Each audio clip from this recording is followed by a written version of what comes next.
Greetings and salutations, everybody. Welcome to the best damn movie-related show on the planet Earth, the John Campea Show, coming from right here on my YouTube channel. I'm, of course, your host, John Campea, and it is an awesome honor and privilege, as it is every day, to have you, my international friends, gather around the virtual water coolers. We talk about our favorite things in the world, movies, movie news, a little bit of television, a few other things here and there as well. And joining me here today, of course, is one of our favorites. She's actress and dog mom to Joey Bishop, Erin Cummings. Erin, how you doing? I'm good. I thought you were going to say one of our favorites, Joey Bishop, and her owner, Erin Cummings. Joey, look over here. Camera. Look at the camera. She's so sweet. Hi, Joey. Joey's so sweet. I love this dog. Still a little tired this morning. You guys have no idea how much I love this dog. Anyway, okay, we do have a whole bunch of things to talk about. Kevin Hart and Jason Statham looks like they're doing a new movie that might be based in my home country of Canada. Birds of Prey reactions are coming out. And they're stunningly good, as a matter of fact. MoviePass, it looks like the national nightmare is finally done, and that thing is down and out for good and forever. But before we get to all of our main topics, let's get into a couple of little things here off the top. And the first thing we're going to talk about is this. One of the movies they have been trying to get going and get rolling for a long time. They've tried several different times. They've had no less than 5 different lead actors, 3 different directors, and all that kind of stuff. Is a Crow reboot. They've been trying to get this thing done for a long time. Came within weeks of starting production last, with Jason Momoa set to play the lead role. That, of course, then fell apart. But now, and it looked like it was done forever, but now, according to reports coming out, they're saying that the Crow reboot is back in development and we could be getting another one. Now, Sony apparently is no longer attached. Jason Momoa is clearly no longer attached. There's not really a lot of details on it. But apparently they have not given this thing up. They still want to try to get this thing made. More power to them. That's great and everything. But, I mean, look, to me, I've got a couple of issues here. Number one, I'm okay with trying to reboot anything. I really am. I reboot Star Wars, reboot Lord of the... Do whatever you want to do. I don't care, because I'll always have the originals. It's fine. But at some point, don't you just cut your losses and say... enough? I mean, they have tried so many times to get this thing going. It never gets a lot of buzz. People are never tremendously excited about it. There's always a little bit of controversy surrounding the Brandon Lee thing about whether you should even redo it or not and all that kind of stuff. And it just seems like they have tried this again and again and again. And I feel like, and I could be wrong. I could be wrong about this. I'm just saying, I feel like every time this comes up again, I feel like the excitement for it or anticipation for it goes down every single time. Like, I remember the first time they mentioned there could be doing a Crow reboot, a lot of buzz, a lot of attention. Then that went away. Then they brought in, I can't remember, I think it was Luke Evans was next up. And people kind of got excited about it. And then that fell apart and went away. And then, they went to another guy, the guy who was in Boardwalk Empire, and I can't remember the actor's name. Which one? He was also in the Ben-Hur remake. He was Jack Houston. Yes, Jack Houston. Oh, yeah. Then Jack we also Houston, have the same manager. Oh, do you? I did not know. Yes. But then he was attached to Benedict for a while. Okay. And interest, but not as much. And then Jason Momoa, would you think that would have blown the doors off, and maybe it would have. And there was some attention to it, but I feel like there's been a law of diminishing returns. I just feel like give this up. Come back to it in 5 or 10 years if you want to take a shot at it. I just think we have seen that this is not going to work. Let it go. But I don't know. Watch. Now it comes out, wins an Academy Award. Erin, you hear that they are going to try to give this whole Crow reboot thing another go. Good idea? Bad idea? What do you think? Well, not to get too hocus pocus on it, but is there a chance that this franchise is just cursed? I agree with you. Others have suggested it. I mean, I'm just saying, I kind of feel like it might be, and not in a bad way, just in a, you know what? Yes, we're just going to let this one go. Not that it shouldn't be done, not that because of the tragedy surrounding the Brandon Lee incident that it should not be done for any sort of moral issues. But yeah, there just does seem to be sort of something that's just kind of not allowing things to push forward. And when you say they are trying to do it, who is the they? Who is who is the entity that is, because you said Sony's not involved anymore. Right. And I'm just curious, is it the original writer? Is it the original, I'm just curious who continues to try to resurrect. Right. Well, right now, the way the report is listed is Davis Films, Highland Film Group, and Electric Shadow, who had previously had deals in place to finance and distribute the film, are still involved. but Momoa, Hardy, the previous director on board, and likely Sony Pictures are all out. So I like Momoa. I love Momoa. I love him. I think he's phenomenal. I don't think he's emo enough for The Crow. I feel like The Crow has a certain degree. Like, I want to see, I mean, I hate to say this, I kind of want to see a scrawny dude play The Crow. Like a scrawny but real, tough, right. Like somebody who could do a lot of fights, but is a little bit more. I want to see someone that has a little bit more acrobatic skills. Agile, maybe. Agile. That is correct. Yes, Momoa has a really wonderful thing that he does, but he's like he comes in there like the Kool-Aid man. He's like the Rock. You know, he's a hardy boy. I want to see. I want to see someone a little bit more emo, a little bit more agile.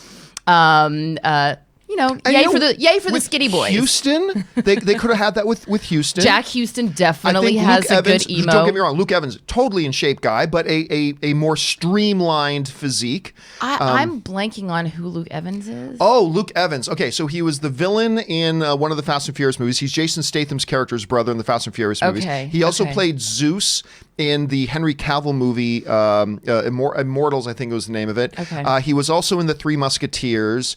He also, he's done a bunch. I really like Luke Evans a lot. Okay. And he kind of flirted with Anne once. Oh, hey. Yes. True story. Nothing wrong with a handsome man flirting with your wife, just to let you know, you got a good one. Yeah. True story.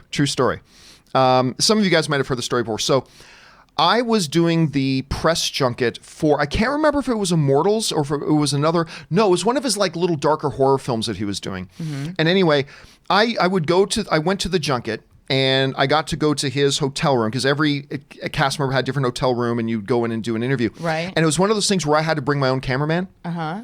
And Anne wanted to meet him. Hey there. Yeah. Luke's a handsome dude. Luke is a handsome dude. If he flirted with Tom, I'd be like, yes. Here's the thing. So wow. Anne really wanted to meet him because she was a fan too. So I said, well, why don't you come and just be my camera person for it? Right? So she goes, can I? I said, yeah, you just come in. All you got to do is really point the camera at us and hit record.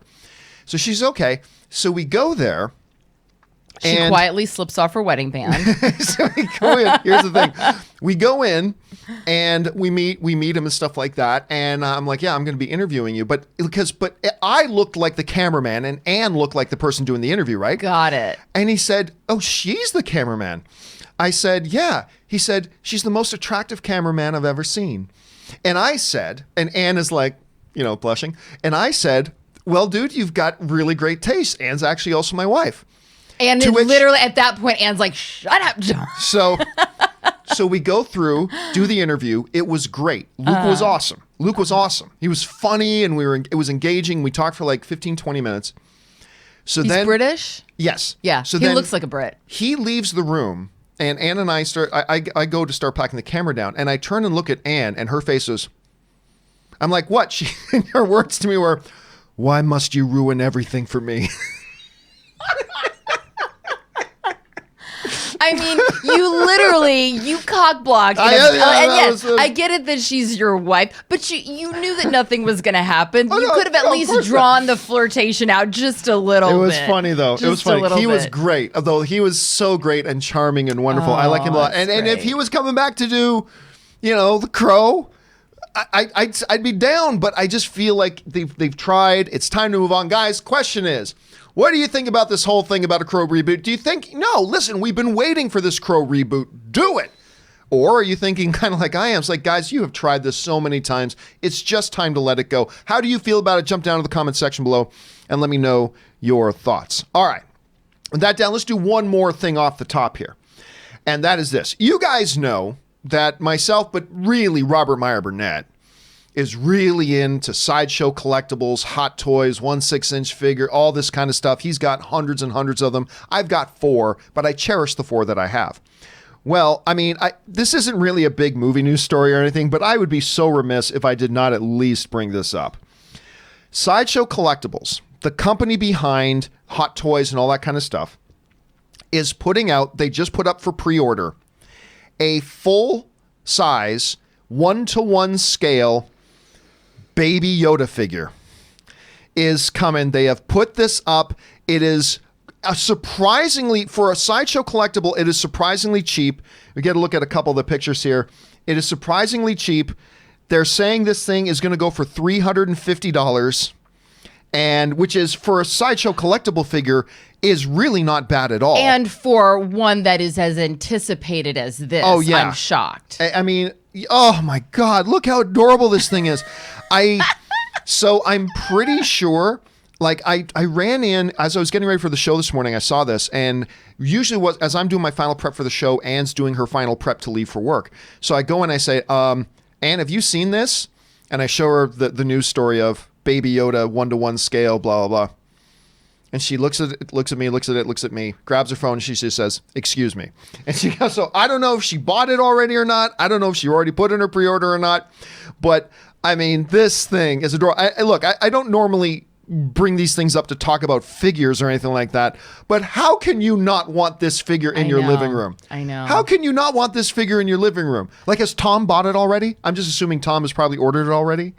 If he hasn't, that would be a really great hint. Hey, Tom, you remember Valentine's Day is right around the corner. My birthday is now, in you July. probably wouldn't get it until like October, you November know what? or something. I am a big believer in a card with a, hey, I purchased this for you. It's on its way. I don't need the actual physical thing. Just let me know that it's on its way, and I'm happy about that. Although I actually already have my Valentine's Day present. I bought it for myself a month ago, and when I ordered it, it came in. It was addressed to Tom, and Tom opened it, and he's like, "What is this?" And he opened, and I said, "I don't know. There's a card. What does it say?" And it says, "My dearest Aaron." He's like, so you bought him a present to give to you. I said, my dearest Aaron, since I know that you have been wanting this for so long, I went ahead and bought it for you as an early Valentine's Day present. You're the light of my life, my moon and my stars. I love you. Happy Valentine's Day. Love, Tom. And he just kind of looked over at me, and I was like, Tom, that's so sweet. So that's kind of how gifts are going to go in our house. So Tom, drop some heavy hints on this one, though. Oh, drop yeah. some heavy I think hints on that this the one. Baby Yoda doll, especially because it's life size, if I see someone walking around the Grove carrying this doll, I can't even be mad at that. I can't even be mad at that. Look how adorable But if it is. anybody else would like to, buy Want that to send for in me, gifts? you'd like to send a gift, I Send will it on happily in. take that. All right, guys. Question is, what do you think? Okay, come on, we're over the Baby Yoda thing, or Nope, are you like never. me, looking at this thing, saying, "I just gotta have it"? How do you guys feel about it? Jump in the comment section below and let me know your thoughts. All right, guys. With that stuff down and out of the way, let's go on to our main topics today. And how do we select our main topics here in the John Campea Show? Well, it's really rather simple. You see, you guys come up with them by going anytime, 24/7, over to www.thejohncampeashow.com/contact. Once you guys are there, you're going to see a form. Fill it out with your topic or question. It's absolutely free. Fill it out, hit submit, and then maybe, just maybe, you might see your topic or question selected as one of the main topics here on the John Campea Show. With that down, let's move on to main topic number 1. And our first main topic today gets submitted to us by Geeky Gator, who writes, apparently, Warner Brothers is holding early family screenings for Birds of Prey. I don't know how family it's going to be because I heard it's pretty fam rated. or fan screenings? I feel like that might be you know what? They typo. probably meant to put an N there. You're Fan right. Early screenings. fan screenings. This is not a family-friendly movie Right. for Birds of Prey. But you have to be subscribed to the DC Universe to see it early. We've seen similar strategies with Aquaman and Shazam. Do you think as streaming services get bigger that this exclusive early screening will get more popular with big movies, making fans rush to go out to see it and avoid the spoilers? All right, thanks a lot for sending that in, man.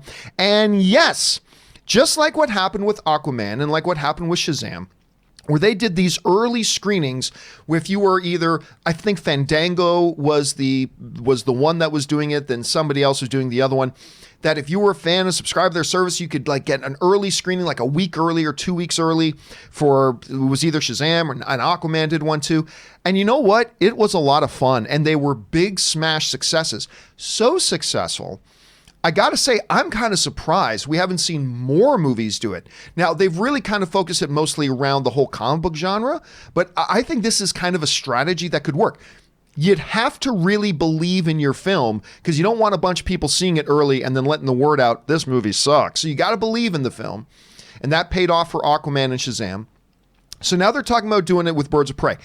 one thing to keep in mind here, they're not doing it like Aquaman and Shazam where it's a week or 2 weeks in advance. This one's just going to be a couple days in advance. But yes, you do have to be a member of the DC streaming service. So here's what they said, Aaron. They said the following. This is from the DC Services website that's talking about, hey, if you're a member of DC's streaming service, which I am, that's how I watch, I watch the Harley Quinn show and Doom Patrol and things like that. But basically, they're going to send out an email to everybody who's a member tomorrow. So on the 31st, they're going to send out emails to all subscribers saying, hey, if you want in on a special advanced screening, then click this link and you're going to get that email. The screenings will be on February 4th, which is a couple of days before the movie opens. And they'll just a couple of limited ones, one in Los Angeles, one in New York, and one in San Francisco. However, there will also be screenings in more cities: Atlanta, Austin, Baltimore, Boston, Charlotte, Chicago, Dallas, Denver, Detroit, Houston, Jacksonville, Las Vegas, Miami, Minneapolis, Orange County, Orlando, Philadelphia, Phoenix, Portland, Sacramento, Salt Lake City, San Antonio, San Diego, San Jose, Seattle, Tampa, and Washington. Wow. All on February 5th. So not like a week or two in list. advance. It's a nice list, not a week or two in advance, but it is a nice little thing. It says the DC Universe, this is from the DC website, DC Universe subscribers will have the opportunity to attend special advanced screenings taking place in over 30 cities across the country on Tuesday, February 4th, which is only 3 cities, but then expanded on Wednesday, February the 5th. These fan screenings will kick off in Los Angeles, San Francisco, and New York on the 4th, with additional cities offering screenings on the 5th. So here's the catch. If you guys want to be in on this, you want to get in on this action, then before tomorrow, and this is not a paid advertisement for the DC streaming service, because once I'm done watching Harley Quinn, I might cancel it. But before tomorrow, make sure you sign up for the DC Universe streaming service. Because if you are signed up by tomorrow, then you're going to get an email tomorrow giving you instructions on how you can get in and buy tickets for this advanced fan screening. Aaron, let me ask you something. Mm-hmm. I've been to a couple of these advanced, I did the Shazam one, I did the Aquaman one. There's a real, opening night is always good, but at these special fan screenings that were in advance, there's such an event atmosphere. Sure. Like the audience is pumped and there's like an electricity in there and it just really makes it extra fun. Do you like this idea of giving like certain segments the opportunity to go, or do you think, just release it on opening day and see what happens? Or how do you feel about like little promotional gimmicks like this? I think it's fantastic. It raises awareness for the movie, number one, because those cities that have that are going to have the advanced screenings, people who live in those cities are going to be abuzz. People who live in the surrounding areas of those cities are going to get their friends together and they're going to go, as a group. And then it's one of the reasons why I love events like Comic-Con, is because you have people that have a common passion, something that they love together, that are getting together. People are going to be dressed in costume. I mean, when you and I went to see a press screening recently of Doolittle, we went to the screening of Doolittle, right, and they were having the Picard screening. Oh, that's right. They were having an advanced screen of Picard in the same theater. So as we were walking over to into the ArcLight, there were all these people that were dressed in costume, and they're comparing their costumes. I have no doubt that in these cities, people are going to be dressed up as Harley Quinn. Some people are going to be dressed up as some of the newer characters. It's going to be really exciting for the people that are involved, and also not a bad move on the part of DC. This is capitalism at its finest. You want people to invest in your product, you give them a reason to. And we were having this conversation recently about, with all the streaming services competing for your attention, you have to offer something other than just, hey, we've got a great TV show. Well, there's a lot of great TV shows out there, and there's not enough time to watch all of them. But if I'm a huge fan of DC Comics, and I know that the DC streaming platform is going to allow me to have advanced screenings, and not just that, it's not just about seeing the movie. It's about meeting other like-minded people, meeting other people within my community that I can then share my information with and go, oh, hey, are you on Facebook? Are you on Instagram? Let me follow you. Are you going to this event? Yeah, it's the community building. It's a community building event. And I think that that's fantastic. I think it's a wonderful idea. And I'm excited to see the photos that come out of these events and this community gathering and all the costumes. I love the costumes. And and for a movie like, let's look, I've been very, very open about this. Harley Quinn and the Birds of Prey is a movie that does not look good to me. Like, I'm just know, straight up. It has not looked good to me. And I don't think the trailers have been good and all that kind of stuff. Of course, the reviews are coming in. We're going to talk about that in just a few minutes. But it's just not looked good to me. This is something they could use. This is something they need, actually. Get some fans out there to give a big... And honestly, they probably should have done this on February 1st and 2nd instead of 4th and the 5th. Give it a few more days, a push. But still, it's probably a good idea for them marketing-wise. It's great for the fans. What's coming out this weekend? This weekend is the new Blake Lively film. I can't remember the name of it, where she's like an assassin action film with Jude Law. It looks really, really good, actually. I've heard nothing about this. It's had a very, very small marketing push, all that kind of stuff, but it looks great to me. I'm looking forward to seeing it. But this is something makes me nervous. They should have done even earlier with that movie. So anyway, question well, is, I wonder if they didn't want to, compete, because I mean, let's face it, Birds of Prey has had a lot of buzz, and maybe they didn't. I mean, and it's very, with the action female-centric film. Maybe they didn't want to compete. I don't know. There's so little awareness of the Blake Lively film. Right, that's what I'm saying. Maybe they didn't want to screw over the, let's face it, if there's advanced screenings of Birds of Prey. This is a cutthroat, but they don't care if they screw over another movie. Margot Robbie's really nice. Your movie. Margot Robbie's really nice. Well, it's not her call. It's how they market it. Hey, Blakey, not going to screw you over this weekend. Best of luck in your opening. Question is, guys, how do you feel about this move? Do you think this is a good idea? Do you think it's a desperate thing that they're doing? Do you think it sounds like a lot of fun? If you're not a subscriber to a DC streaming service, is this something that would encourage you to sign up just to maybe get access to this event? How do you feel about it? Jump down to the comment section below and let me know your thoughts. All right. With that down, let's move on to main topic number 2. And our second main topic today gets submitted into us by Jack Dries, who writes, I know over the past couple of years, you have constantly talked about MoviePass, and I enjoyed your discussions on the company, even if you thought you were talking about them too much. As of January 28th, Helios and Matheson, that is the parent company that owns MoviePass, their parent company filed for bankruptcy. What are your thoughts? All right, so it looks like it's finally over. It's finally 100% done. MoviePass is no more. This comes to us from CNN. The curtain has come down on MoviePass after the company filed for bankruptcy protection on Tuesday. The company said in a regulatory filing on Wednesday that it considered strategic alternatives but couldn't find any. Helios and Matheson, MoviePass's parent company, also filed for bankruptcy this week. Both businesses will liquidate their assets. Helios and Matheson's stock, which was once worth $5,100 a share adjusted for stock splits, is now at zero. Now, of course, there have been many times that we've talked about the impending doom of MoviePass, and I'll be honest with you, I was surprised that MoviePass even made it in to 2019. But it did. They hung on there, and even back in November when it looked like they were shutting down operations, they're saying, we'll be back, though. We're just restructuring and everything. But now it is 100% done. MoviePass is liquidating their assets. They are no more. And all I can say is, it's about time. It's about time. Now, look, I never want to be one of these people that doesn't try to cheer for business ideas, to make things work, to have a neat idea and to get out there and succeed. MoviePass did something once Helios and Matheson took them over. They did this really aggressive thing where they went from like $40 a month membership to $10 a month for unlimited movies. And it shocked the world. And I remember all saying, this can't possibly last. But okay, and I signed up for it and we all signed up for it. And I never not want to cheer the idea of ingenuity, of new business, especially when it's groundbreaking. I mean, let's face it, though, MoviePass is not the company that invented the idea of movie subscription services. Cineworld in the UK did it a decade ago, so there's that. But they did cause a massive stir when they did this. And you wanted to cheer for them at first, and you wanted them to work like I did at first. The problem, of course, became the fact that their business plan became apparent. And their business plan was that of a mafia. Mm-hmm.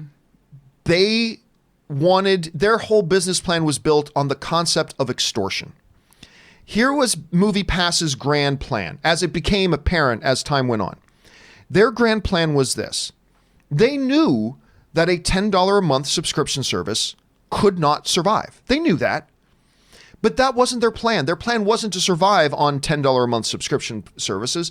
Their plan was, at such a low price point for the promise of unlimited movies anytime you wanted, well, one movie a day, that they would get so many subscribers that would sign up, and they did. They got millions.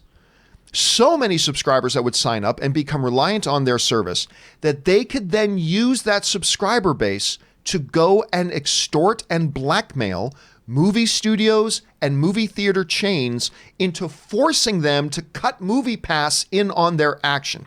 One of the biggest examples of this, of course, was that they wanted AMC theaters to give them a percentage of their concession stand sales. They were basically like an old mob movie, Aaron, going, I see you're making a lot of money on people coming to your movies. It'd be a shame, if suddenly we didn't allow our subscribers to come to your AMC theaters. Right. How about we make sure that doesn't happen by you kicking us a little bit of your popcorn money? To which AMC was, fuck off. Mm-hmm. That was AMC's response to them. And at first, a lot of the fans were like, oh, AMC, why won't you work with them? They're giving us such a great... And then it became apparent. And what a ridiculous ask it was. Then, I'll never forget this one. There was a weekend where the Jennifer Lawrence movie, Red Sparrow, was coming out. Mm-hmm. It was just so happened to be opening up on the same weekend as the Bruce Willis remake of Death Wish. Mm-hmm. The studio that behind Death Wish bought advertising on the MoviePass app. So when you would open up MoviePass, you'd see advertisements for Death Wish. Nothing wrong with that. Nothing wrong with that. But just then, coincidentally, and I remember this was me. I tried to use my MoviePass to go see Red Sparrow that weekend, and guess what the one movie was that my MoviePass would not allow me to go see that weekend? Red Sparrow? Red Sparrow. That's funny. Isn't that strange how that worked? And then, of course, they started reducing their services and blah, blah, blah. It's just that I cannot help but cheer when a company who bases its entire business practice on the idea of extortion falls and fails. And now we have companies like AMC who were able to study the stupid things that MoviePass was doing and study the great things Cineworld was doing and saying, we're going to come up with a plan that works. Now, see, a lot of people then say, how does Regal then do one even at $30 a month? Or how does AMC do it at $21 a month? How's that possible? Here's why it's possible. Because it's people coming into their theaters, and when they come into their theaters, they're buying their soda and their popcorn, and they're making money everywhere. The movie studios are getting more people coming into the theaters. It is a win for everybody. It was a great structure. It's just something that MoviePass couldn't make work. Think about the markup of popcorn. Oh yeah. I mean, go next time you're at the grocery store, just go to the popcorn and the snack aisle and look at how much it costs to buy a huge thing of popcorn kernels, and then imagine how many popcorn kernels are actually popped in one thing of popcorn that you buy at the movie theater, and then look at how much that costs. I mean, you are the king of buying popcorn. Yes, I am. How much is a regular thing of popcorn? Where I go, about $8. $8. That's probably 30 cents worth of kernels. The markup is incredible. Yes. And soda, oh my God, the syrup is so cheap. So yeah, that's where the money's at. Yeah, because what a lot of people always forget is that movie theaters, they really don't make any money from the movie tickets. No. The studios and the distributors take most of it. Well, that's just like the car industry. Yes. Yes. So I got a friends and family discount for our Dodge Challenger because we are a Dodge family. And I was shocked. I was like, this is not much of, and they said, this is the discount that we give to the dealership. Like, the dealership will make no money on the sale of this car, but they make the money in the oil changes. Yeah, and the build, upgrades. Yeah, it's all in the details. So the thing is, though, I remember at CinemaCon one year, which is the big event where all the movie theater owners across North America get together every year. I love CinemaCon. I go there every year. I remember once one of the heads of CinemaCon was on stage, and he said something very poignant. You guys have probably heard me say this before, but he said this: we, as movie theater owners, he was saying, we are not in the movie business. We're in the candy business. And it's true. I mean, that's where they make their money. So I've honestly never really held it too much against the theaters for the market because that's the only way they keep the lights on. Sure, absolutely. But it is a big market. But see, that's the thing. AMC and Regal, they know that if they can create a plan that gets people into the theaters, they'll make whatever money they lose on the movie ticket stuff, they'll make that up in the concession sales stuff. So it's a model that works for them. It could not work for MoviePass. Aaron, I know you were probably just as excited as anybody else when like MoviePass comes out and it's like something that was $45 now $10 a month, go to a movie every single day, no restrictions. I don't know, did you or Tom sign up for this thing at any point, and what do you think about the demise of it right now? Well, I also think that another thing that they did was they took into consideration the gym membership sort of plan where they go, yeah, we'll offer a gym membership, we'll waive your initiation fee, which is always so stupid anyway. I'm like, I'm never paying an initiation fee. It's the dumbest thing ever. But they assume everybody will sign up for the gym, but very few people will actually use that membership, so it's all going to even out in the end. What they didn't take into account is that people are lazy. Nobody wants to go to the gym. Nobody enjoys going to the gym. But if you can have people just go and sit on their big fat butts and watch a movie, people will do that all day, every day. So that was a big mistake right there. But also, and the thing about it is, while yes, I don't have a lot of sympathy for MoviePass, the people at MoviePass who clearly just did not make strong business decisions, clearly were in way over their heads, clearly were using, as you said, extortion techniques and blackmail and just not very business friendly moves to try to take over an industry that clearly they were not a part of. But I actually do feel a little bit bad for Helios and Matheson because this is a company, their parent company. They were not formed for MoviePass. They started in 1983. They had their first IPO, their initial public offering, in 97. This is a company that has been around for almost 4 decades. And at some point, they found MoviePass and were like, oh my God, this is the thing. And yes, it caused their stocks to skyrocket. Ultimately, what their plan was to sell data. Yeah, and they should have done it as soon as possible. When all those millions of people signed up and they had all that data on all those subscribers, they should have sold that data immediately. But unfortunately, our buddy Mark Zuckerberg testified with the whole Facebook and Cambridge Analytica scandal, and all of a sudden, data was off limits.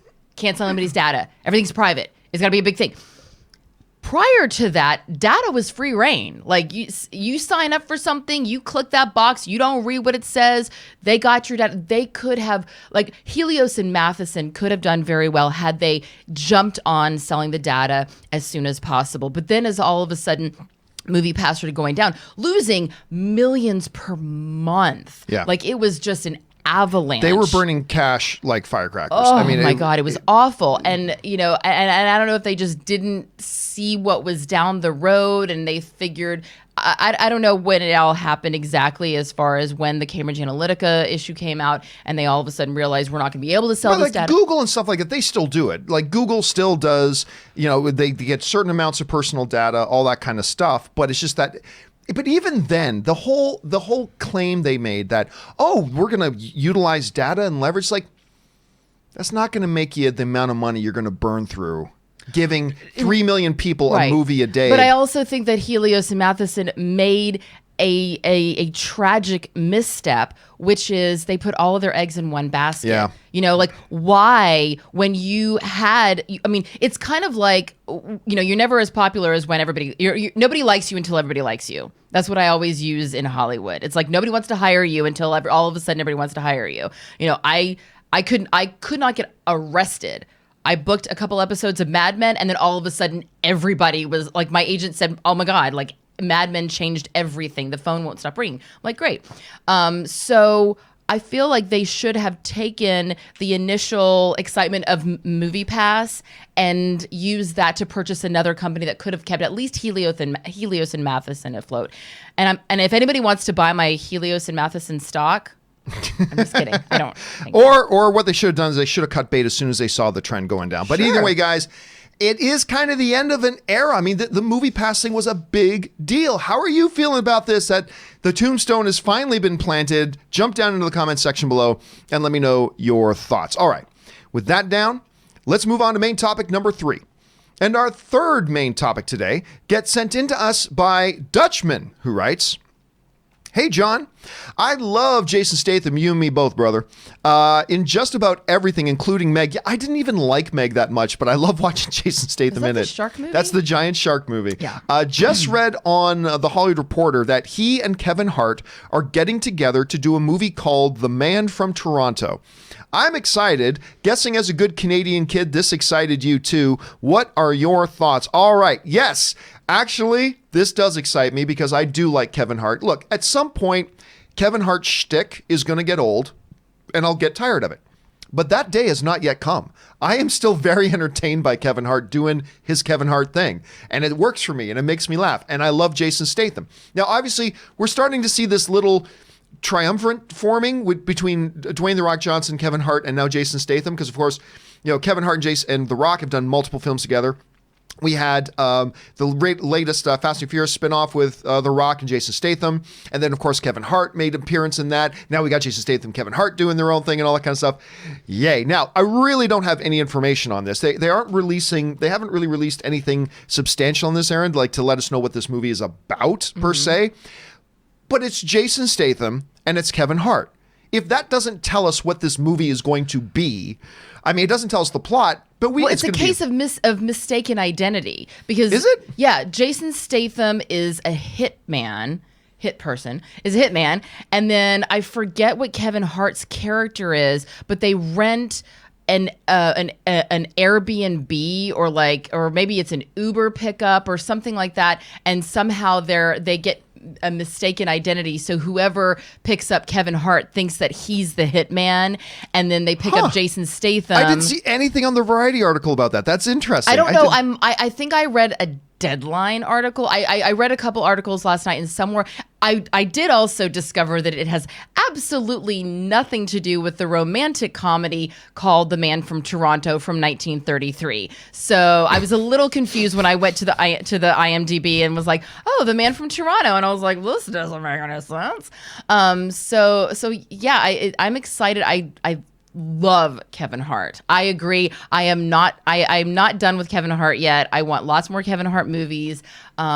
He is, really on a roll. I saw his documentary recently. Jumanji is clearly doing very well in the worldwide box office. And so I'm excited to see him with Jason Statham. I think this will be really funny. Yeah, and like with the two of them, you're going to get action and you're going to get comedy. Absolutely. That's what it's going to be. I don't really need to know much more of the plot other than that. And you know what? And I'm all good. And if it's if it's completely predictable and whatever, fine. I love seeing Jason Statham on screen. I love seeing Kevin Hart on screen. And I want to see Jason Statham have some of the levity that working with Kevin Hart will bring. Well, I mean, and we've seen Jason Statham do great comedy, whether it's in Snatch or Lock, Stock and stuff like that. Well, you know how I feel about the Guy Ritchie movies. I know. You have a hard time understanding. I don't know what you're saying. I want to be part of it. And I'm like, what? Slow that. We're going to see The Gentleman again tonight. You and Tom should come with us. You know what? I might do that if we can get some subtitles up there. I don't think there's going to be any subtitles. I need some subtitles. Guy Ritchie, I love you, but give me some subtitles. But he also did comedy in the Melissa McCarthy movie, Spy? Yeah, Spy. Oh, I didn't see that. You know what? It was surprisingly good. Because it looked love terrible, Melissa McCarthy. But it was never actually seen her do good. anything that's not funny. So I think watching him and Kevin Hart, I think this could be kind of interesting. Question is, guys, what do you think about Jason Statham and Kevin Hart joining up to do The Man from Toronto? Of course, I can just tell you right now, my review of the movie is 9 out of 10 because it takes place apparently or has something to do with the city of Toronto. But anyway, what do you guys think about this news? Are you excited for it? Do you think it sounds dumb? Jump down in the comment section below and let me know your thoughts. All right. With that down and out of the way, let's move on to our fourth and final main topic today. And our fourth and final main topic today gets sent in to us by Daniel Mann, who writes, "So, we've talked a lot about the upcoming movie Birds of Prey, and recently we talked about the embargo being set on the release date. Well, actually, it was the day before the release date, but whatever. Creating speculation on the quality of the movie. Well, that hasn't stopped the movie from getting praised with social media reviews, calling into question again if we should be excited for this movie. All right, thanks a lot for sending in that question, man. And for those of you who remember, we talked about this on the show the other day. Birds of Prey, they set the release date for their embargo. The embargo, of course, is when movie critics are barred from releasing their reviews until this date. That's called the embargo date. Normally, what you'd like to see is an embargo date is lifted 4 days before the movie comes out, a week and a half before. That's when you kind of would like to see it. It's normally, there are exceptions, but normally a giant red flag when a movie studio puts the embargo date the day before a movie comes out. However, what we talked about on the show the other day was there's a big extenuating circumstance to this one, though, in that they are barring the critics from releasing their full reviews until the day before the movie comes out. However, they were lifting the social media embargo. Now, the social media embargo is a little bit different. That's them telling the critics that you're allowed to give a quick thought or reaction on Instagram, Twitter, whatever. You can give a quick reaction to the movie, that. And I said, that is actually significant, that they're lifting the social media embargo on the evening of January 29th, which is well before the movie comes out. So I said, normally, review embargoes the day before, big red flag, but they are releasing the social media review embargo, so let's see what happens. Well, now we know what happens. People actually really liked the movie. Mm-hmm. They really liked. Now remember, full admission here, I have not even liked the concept of this movie. I didn't think the trailers looked any good. But I felt the same way about the Harley Quinn animated thing. And then I watched the Harley Quinn animated thing and I loved it. So I'm like, oh, who knows? Let's see what happens. Well, apparently now the reviews are coming in here and they are looking solid. Here we are looking at Rotten Tomatoes right here. And here are just some of the reactions. We got Scream Queens saying, Birds of Prey is effing spectacular and a huge 5-star from me. Fresh Fiction's writing, Birds of Prey is an absolute blast, an undeniably fun live wire jolt of adrenaline, delightfully devilish and deliriously wicked. It's irreverent, rule-breaking, Riot delivers a contact high. Fansider writes, absolutely blown away. Mashable writes, Birds of Prey is a solid breakup movie with a soundtrack that slaps. We get a rare glimpse into the rich inner life of a female supervillain, and it actually delivers on what was promised in the trailer. Tribune writes, Birds of Prey is a totally campy and brutal carnival ride, a colorful, chaotic, and cheeky blast. The Playlist writes, a rockin' kick-ass good time. And Forbes writes, it's a bonkers, bananas crime comedy and a genuine party movie. And it goes on, guys. It goes on. And I got to tell you guys, color me pleasantly, but absolutely surprised. I mean, this is great to hear. Now, of course, look, we have seen early social media reactions come out that have been really positive sometimes to movies that, quite frankly, didn't turn out to be all that good. It's happened. Not the majority of the time, but it's happened. So let's keep that in mind. But Aaron, this is again a great example of why I always tell people it is great to form your expectations and predictions as to whether you think something looks good, whether you think it will be good. Right from the concept said, I don't know if this was a smart idea to make this movie. The trailers have not looked good to me, but you got to take all those expectations and leave them at the door when you go in and see the movie and just judge the movie on its own merits aside from your expectations. And that turns out to be some of our favorite movie-going experiences sometimes. Now, look, I don't know if Birds of Prey is good or not. I didn't go to the press screening, all that kind of stuff, so I haven't seen it yet. I can't say. I don't go to many press screenings these days, usually only if they're really super close. I've gone to like a ton of press screenings with you. Well, there were two I was particular. You've gone to, like, one was Dr. Dolittle, because I really was incredibly curious to see what Robert Downey Jr. was going to be in his first movie outside of the MCU. Is the embargo listed on that yet? Yeah, a long time ago. Oh, okay. Yes, long time ago. Hello, it's in theaters. Sorry. And it was kind of bad. But whereas I used to go to 3 or 4 press screenings a week, I maybe do 1 or 2 a month now, maybe. But I honestly just wasn't really all that interested in this film. But we're hearing it's brutally violent. Mm-hmm. Like, it is. If you guys have seen the Harley Quinn animated show, it's sounding like this is closer to the Harley Quinn animated show than I maybe thought it would be. And if it is, that kind of excites me. So I listen, this is no guarantee the movie's good, But when we're hearing from like Tribune and Forbes and all these people saying this thing is great, I can't help but have my excitement meter go up a little bit. So I am now finding myself very interested in seeing this thing now. Aaron, you're hearing all these platitudes coming out about it. Everybody seems to be really enjoying it, some more than others. But where were your expectations for a Harley Quinn and the Birds of Prey movie, and how has it been adjusted at this point? Are you surprised to see these reviews at this point? I'm not surprised at all. I've actually been saying, and feel free to go back and find the episodes, I have been saying from the beginning that this movie is going to be good. Why? Because Margot Robbie is a brilliant producer. She is behind this movie. Her production company, she was the one who pitched this. I watched a video, an interview with her last night, and she was talking about how when she was doing Suicide Squad, she actually started reading the comic books of Harley Quinn, and then she did this deep dive, and then she said she got kind of obsessed with it, and then ended up and discovered Birds of Prey.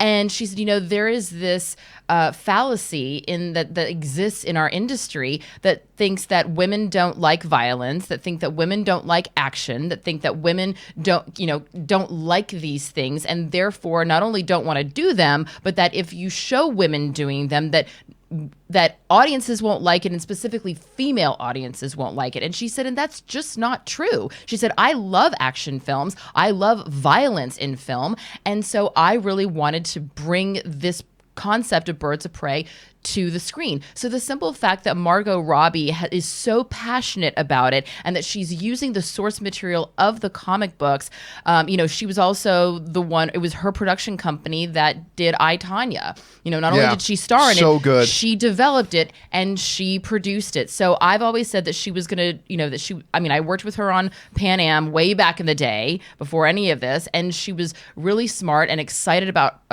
developing things then.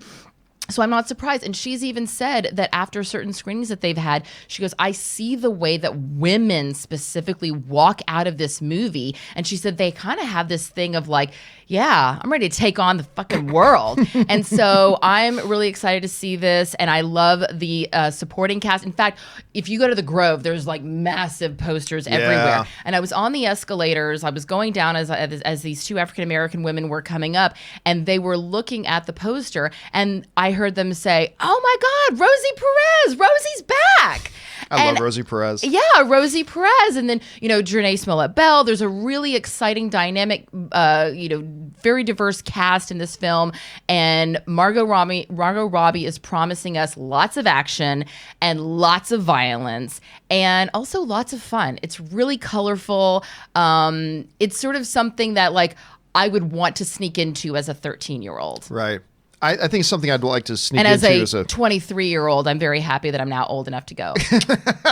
Look, and I think there is one other element to this that I think it kind of goes beyond just this movie in and of itself. And listen, I'm thrilled to hear these reviews. I hope I like it as much as a lot of these people do. I don't know that I will, but here's hoping. And it's really good to hear. Faith. I love this cartoon show that they're doing, so there's that. But it brings up a possible larger issue here, and that is this. If Harley Quinn does end up being as good as a lot of these early reactions are saying, and we like it as much as maybe some people are now thinking we might, let's take a step back and look at the larger picture of where DC is at right now. There was a large number of years where DC was simply seen as the really, ugly step cousin in the comic book movie world, trailing so far behind Marvel and all this kind of stuff. Walter Hamada came in, took over, and where are we at right now? If this movie, let's go on the assumption, and it might not be, I'm just saying, let's go on the assumption for a second that maybe this Birds of Prey movie is as damn good as a lot of people are saying it is. Okay, let's just assume that for a second, for the sake of argument. That means they will have had Aquaman make $1 billion. Aquaman making $1 billion, and people enjoyed it. Shazam was a fan-fucking-tastic comic book movie. I love Shazam. Admittedly, more than most people, but I thought Shazam was amazing. I love Shazam. Now, let's say this Harley Quinn movie is as good as everybody's saying it is. Now you're going to have Harley Quinn. That's 3 wins in a row. And I am just operating on an assumption that with Patty Jenkins directing it, Wonder Woman 84 is going to be the 4th in a row. We are talking about critical and audience and box office. Well, we'll see what happens at the box office with this, but 4 wins in a row, like 4 significant wins in a row for Warner Brothers with their DC properties. Are you counting Joker? And I'm not even counting Joker because it's not part of the DCU. Which is okay. If you let's bring Joker into it then. Another $1 billion film. Yeah. Another $1 billion film. But I honestly don't know if Walter Hamada had anything to do with the Joker film. But whatever. Let's just take that in there anyway.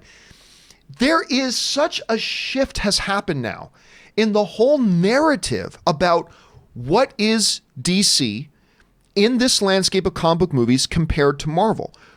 It has taken some time. And again, maybe Birds of Prey sucks. But if it doesn't, we are starting to see this shift in the landscape that I think is fascinating. And we're starting to see DC really start to carve out for themselves how they are different from and distinct from Marvel films. And so now, again, all this is predicated on hoping that Birds of Prey is as good as we hope it is. But it's I'm now suddenly excited to see this movie.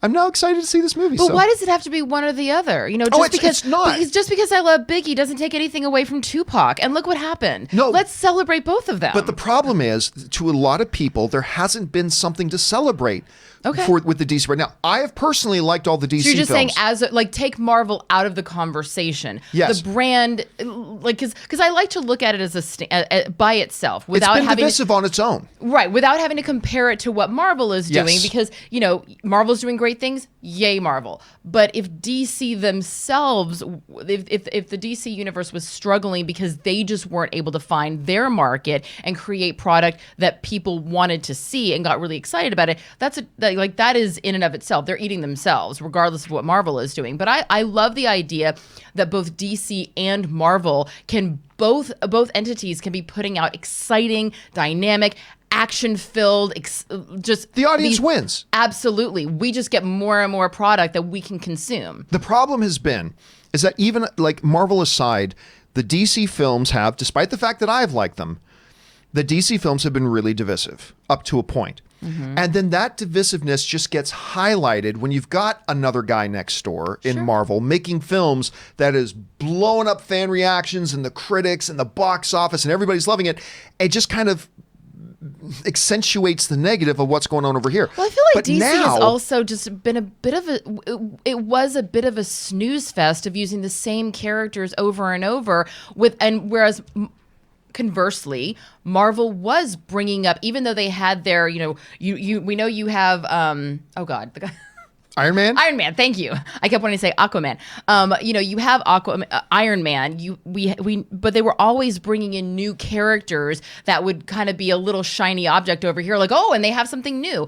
And I wanted more of that going on with DC, and I feel like they're giving us that now. Yeah. Although lots of shiny objects. In DC's defense, though, they do have the best superheroes. I mean, when it comes, at least when you talk about, look, Batman and Superman are it. If you want to then go Trinity, there is no more iconic, and there never will be a more iconic female super. I don't care what Marvel does, than Wonder Woman. Agreed. You've got the holy trinity of superheroes there. Batman, Superman, Wonder Woman. So yeah, they've leaned into that a little bit, but I get why. But then they moved away from Superman. We don't even know when Henry Cavill's coming back. But it just seems like right now, guys, under the Walter Hamada administration, DC seems to really be redefining themselves and knocking out win after win after win. Question is, what do you guys think about these early reactions and reviews to Harley Quinn and the Birds of Prey? Are you excited about it? Are you like, no, I'm not going to pay any attention to it. I'll just wait and see it for myself. How are you feeling about it right now? I'm kind of excited about it. Jump down to the comment section below and let me know your thoughts. All right, guys, with all that down and out of the way, we're now going to move on to the second part of our show, which is, of course, taking your live questions. There's 2 ways you can send in the live questions, guys. Use that link in the top line of the description of this video to send in a tip with your question. That is the better way. The other way you can do it is just using the super chat feature here on YouTube, and we will get to your question. But first, before we do that, we are going to take a short 4-minute break where we're going to rest the vocal cords for a second, stretch the legs, refill our drinks, give you a chance to run and use the bathroom as well. I'm sure we're going to talk more about this whole thing with Birds of Prey, DC, all this kind of stuff. So hang tight, guys. Don't go anywhere. We will be right back.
Thank you guys for your patience and indulgence as we took a little bit of a break there to get ourselves reliquefied up. But before we get into our regular live questions, guys, here's the thing.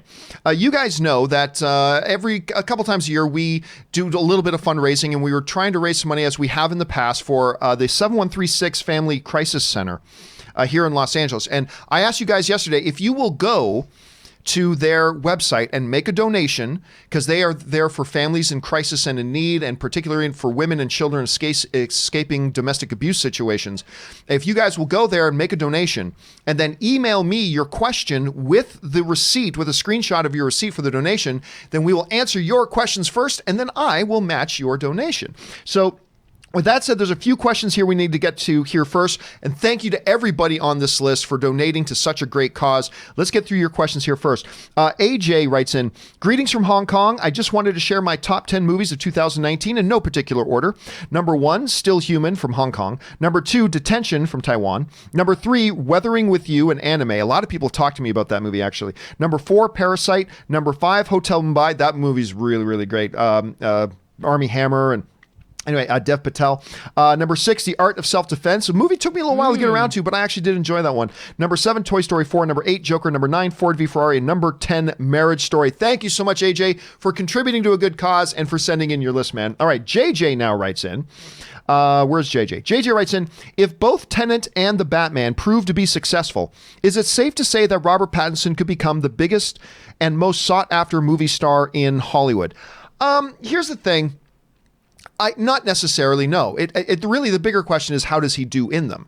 Because movies can be bad with a great actor giving a great performance. Absolutely. And a movie can make huge amounts of money without the actor really being a contributing factor to it. So I mean, yeah, look, if Batman explodes and everybody raves about Robert Pattinson, and then Tenet comes out and everybody's raving about Robert Pattinson, then that compiled with his pre-existing Twilight fan base, because he can get the Christopher Nolan fan base, the comic book movie fan base, and the Twilight fan base. Oh yeah, he could, but it's not about just the movies being big hits. It's about whether he can pull that off. Do you think he can?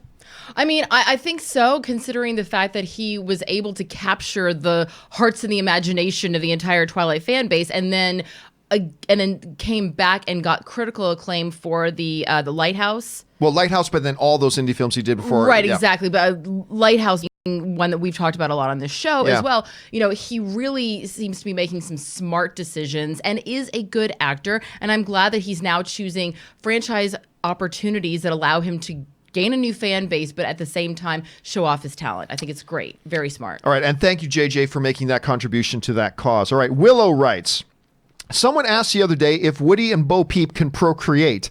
I assumed they couldn't because kids' toys typically aren't anatomically correct. That's true. To be fair, though, I never would have thought that food can procreate or get it on either, and then Sausage Party happened. Yeah.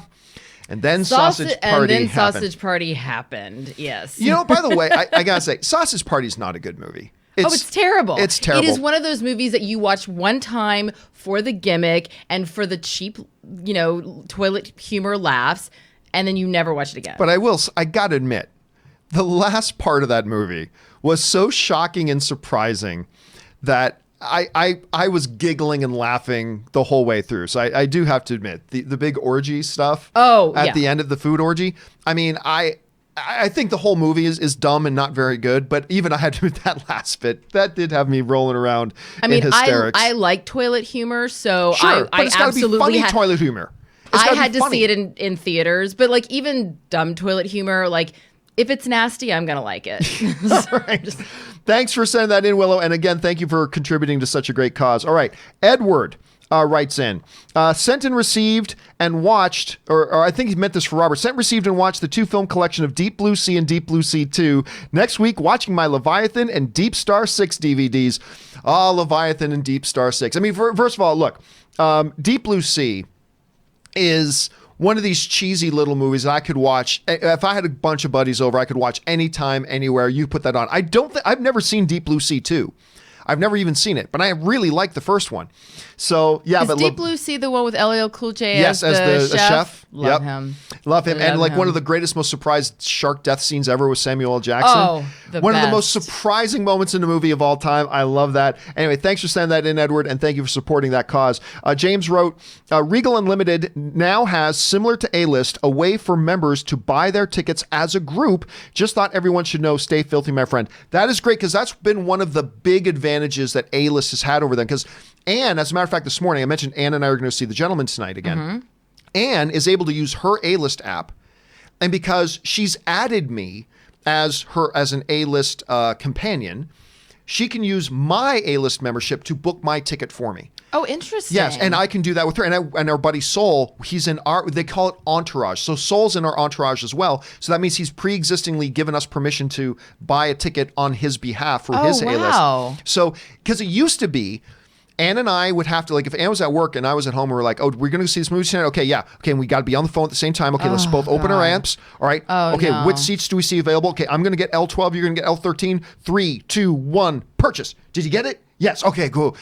But now she can just buy our tickets for us. Oh, that's great. And how many people can you have in your entourage? Like as many as you want? I think maybe as many as you want. I don't know. Maybe there's 5 or 10 person. Right now we only have like 4 people in our entourage, Right. but it's still great. And the fact that Regal has now added that is wonderful. Thanks for sharing that, James. All right. And thank you for contributing to that cause. Jack writes, Jack Dries here. I saw your top 10 films of the year, so here are mine. Honorable mentions to Joker, Blinded by the Light, Spider-Man Far From Home, Alita Battle Angel, and John Wick 3. Number 10, Ford v Ferrari. Number 9, Knives Out. Number 8, 1917. Number 7, Parasite. Number 6, Once Upon a Time in Hollywood. Number 5, Marriage Story. Number 4, Honey Boy. Number 3, I did like Honey Boy a lot. Number 3, The Farewell. Number 2, How to Train Your Dragon 3. And number 1, Ready or Not. Ready or Not is one of the big pleasant surprise movies of the year. Surprisingly not starring Margot Robbie, although I'm sure half the people who went to go see that movie went because they thought it was Margot Robbie in it. And of course it was not, but a really good... Did you get around to seeing Ready or Not? No, we talked about this because... That's right. We were talking about that. Yeah, because we have the same manager and I've met her at birthday parties and she's lovely. You got to watch. It's a lot of fun. I will. It's a fun little horror movie. All right. 3 questions left here, guys. Scott writes, with the Star Wars sequel trilogy over, what post-Return of the Jedi timeline do you prefer? Legends or Disney canon? Sorry. And not in terms of quality, just how events in the timelines transpired. For me, it's Legends, thanks. Yeah, the thing about Legends is it was never really consistent. There's not really one true Legends story. But if you're talking about the future, look, I think the greatest thing non-movie related that Star Wars has ever done was the Timothy Zahn Grand Admiral Thrawn trilogy, the original one that he did with Heir to the Empire and stuff like that. And so that will always be the one that I gravitate towards more than anything else. So not counting quality, not counting specifics, just saying just in general, I like the idea of that future that was there in that specific timeline of books, I should say. All right. Phil writes, and again, Scott, thank you for contributing to the family shelter, man. Phil writes, I've always loved the look on your show and how sharp the image is. Thank you so much, Phil.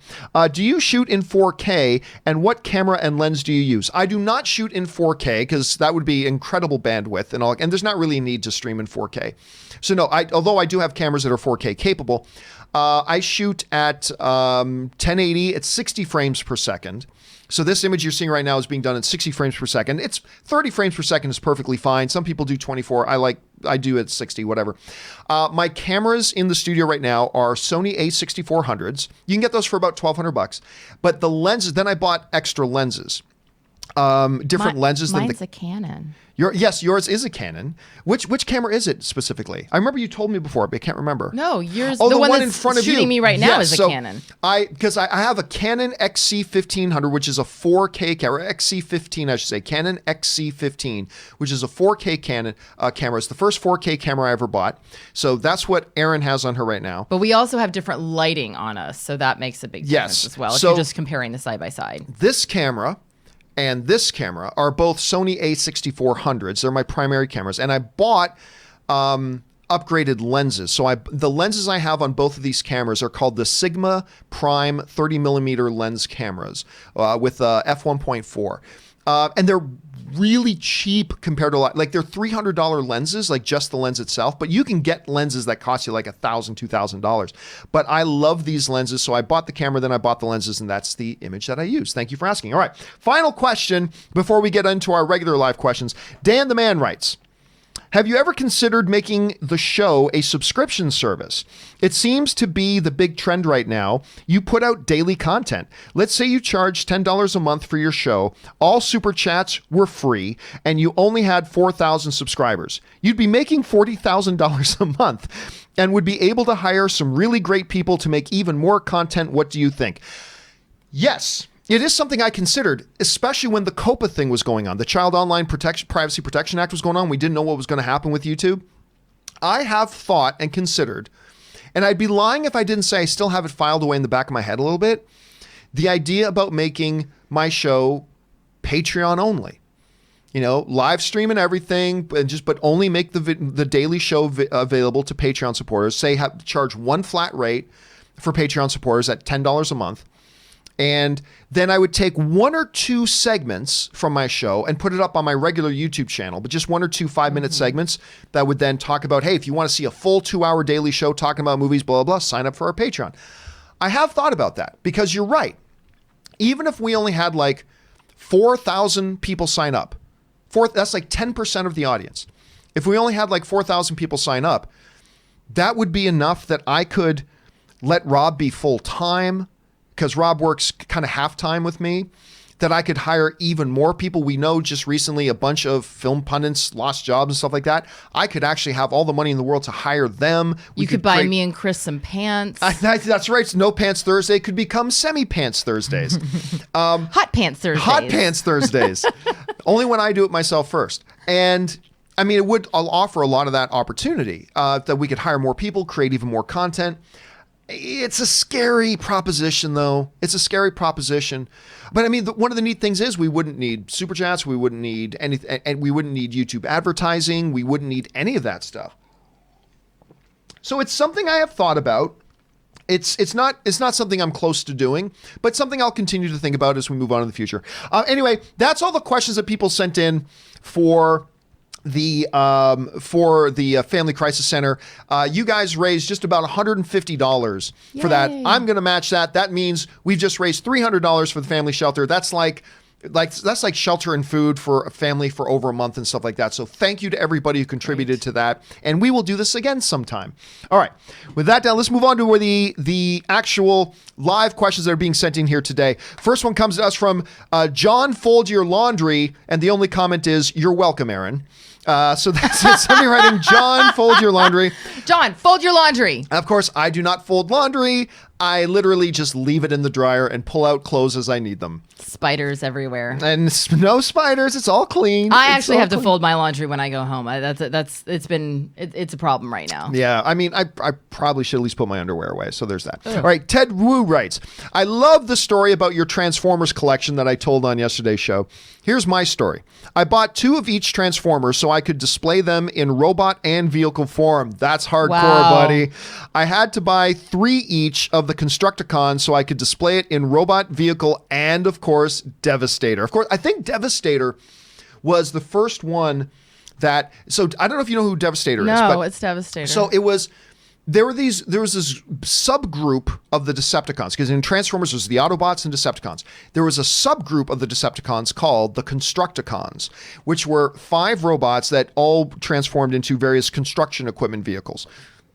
But I believe they were the first one in the Transformers that not only did it like turn into a cement truck or turn into a crane or whatever, they would combine to form a giant robot, in this case, Devastator. But then others did that. There was the Autobots had one called the Aerial Bots, and I think the Aerial Bots combined. And then there were Bumblebee and somebody else could combine and make. Well, yeah, but Bumblebee wasn't one of those. But not yes. one of. But that's what I mean. Is you would take 2 and they would become. Yep. Okay. So Ted, dude, that is pretty hardcore. I salute you, sir. That is some pretty hardcore. And I salute your parents if they were also helping feed this. All right, Jesse writes, 1 of 2. I watched Doctor Strange last night and never never noticed is set up the fact that the MCU does have a multiverse, even way back then. Well, way back then. This wasn't that long ago. Funny we thought Far From Home was the first intro to that concept. Guess I never paid close enough attention. Well, I mean, here's the thing.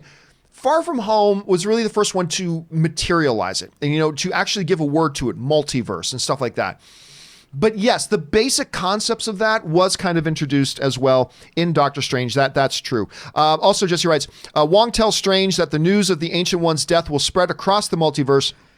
Do you think this will be the plot of Doctor Strange 2? Strange having to fix all the fallout after the Ancient One's death, or has too much time passed for that to matter? I don't think it's going to be about that. Now, look, the name of Doctor Strange 2 is the Multiverse of Madness. So clearly, multiverse is going to be a key significant thing in that as well. But I think too much time has passed since the Ancient One's death. I think this is probably going to be the one where we see Doctor Strange take on the mantle of Sorcerer Supreme, like fully embrace. He's the new Sorcerer Supreme kind of mantle. So I have a feeling of that. In your big MCU movie watching binge, did you ever get around to watching Doctor Strange with Benedict Cumberbatch? Yeah. I feel like I watched it with you, didn't I? Did you watch it with me? I can't remember if you saw it with me or not. I don't know. I don't know. I have something in my eye. I'm sorry.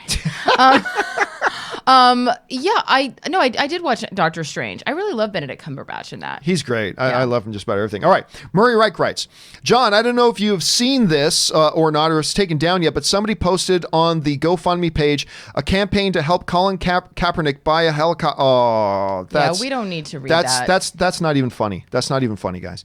Luke1234 writes, can we talk about the Rise of Skywalker spoilers now? Generally speaking, no, because I like to wait until a movie comes out on home video before, but reality is everybody who is remotely interested in seeing Star Wars Rise of Skywalker has seen it. If they haven't seen it by now, they're probably not all that interested. So yeah, we could probably make an exception for Rise of Skywalker. We probably talk about that now. Mandalorian of Gondor writes, hello, John. Saw the Arrow finale and it was solid enough. Crazy to think that this started all the way back in 2012. So I was wondering what your thoughts on the impact and legacy of Arrow has left on the CW, as well as the genre of comic book / superheroes on TV. Thanks. Well, you cannot overstate how important. Look, there is no CW Arrowverse. There's no Flash show. There's no Black Lightning show. There's no Supergirl show. There's no. They've even got upcoming ones. Batwoman. There would be no Batwoman show. There would be no Legends of Tomorrow. None of the CW Arrowverse would not exist if it wasn't for Arrow. Arrow came out, and it was a gamble, and it was a risk, and there were people like me who thought, this doesn't even look like a good idea. And then the first couple seasons, I loved Arrow. Loved that show. And I thought Stephen Amell was great. And it just kind of showed you can do this, a superhero show, with the tongue-in-cheekness of a CW network. And you can make them very different from the movies. And they can be fun and entertaining all in their own right. You cannot overstate how important that show has been to the entire now subgenre of the entire CW universe. You can't, nothing would exist without it. I'm also going to go on to say that I don't think that you have Luke Cage. I don't think you have Jessica Jones. Yeah. I don't think you have Gotham, because like you said, it really just opened the door for can we, because we'd only seen superhero films on this massive, incredibly expensive scale.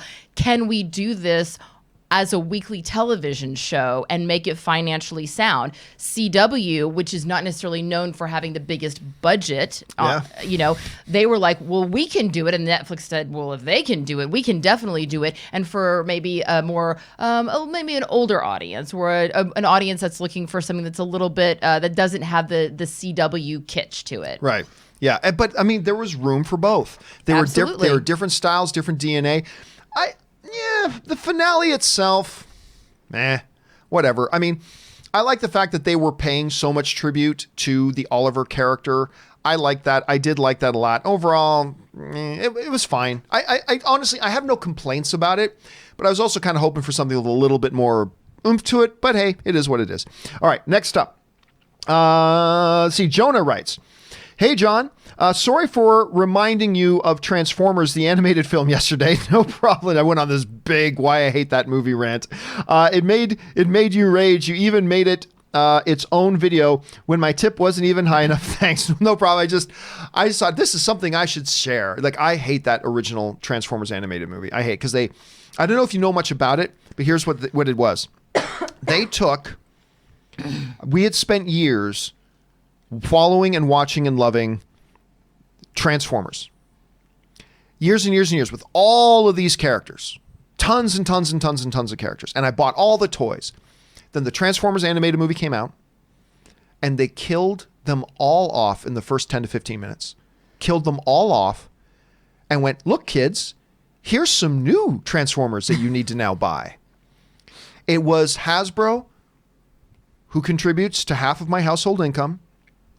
It was Hasbro without lube, taking the fist, ramming it right up everybody's ass, and trying to use us as a meat puppet and saying, dance, kids, dance. And they fucked us. I mean, they really did. It was like in one swoop, they were like, thanks for supporting us all these years. Fuck you. Now you got to buy all these new toys. They killed Optimus Prime. They killed them all. The only one they didn't kill was Bumblebee. And maybe Jazz.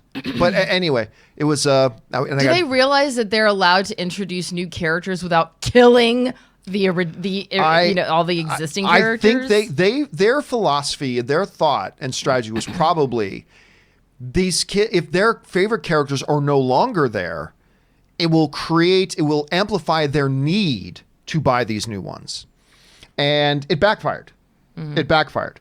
Because you ask anybody now today, I mean, who's Rodimus Prime? Nobody cares.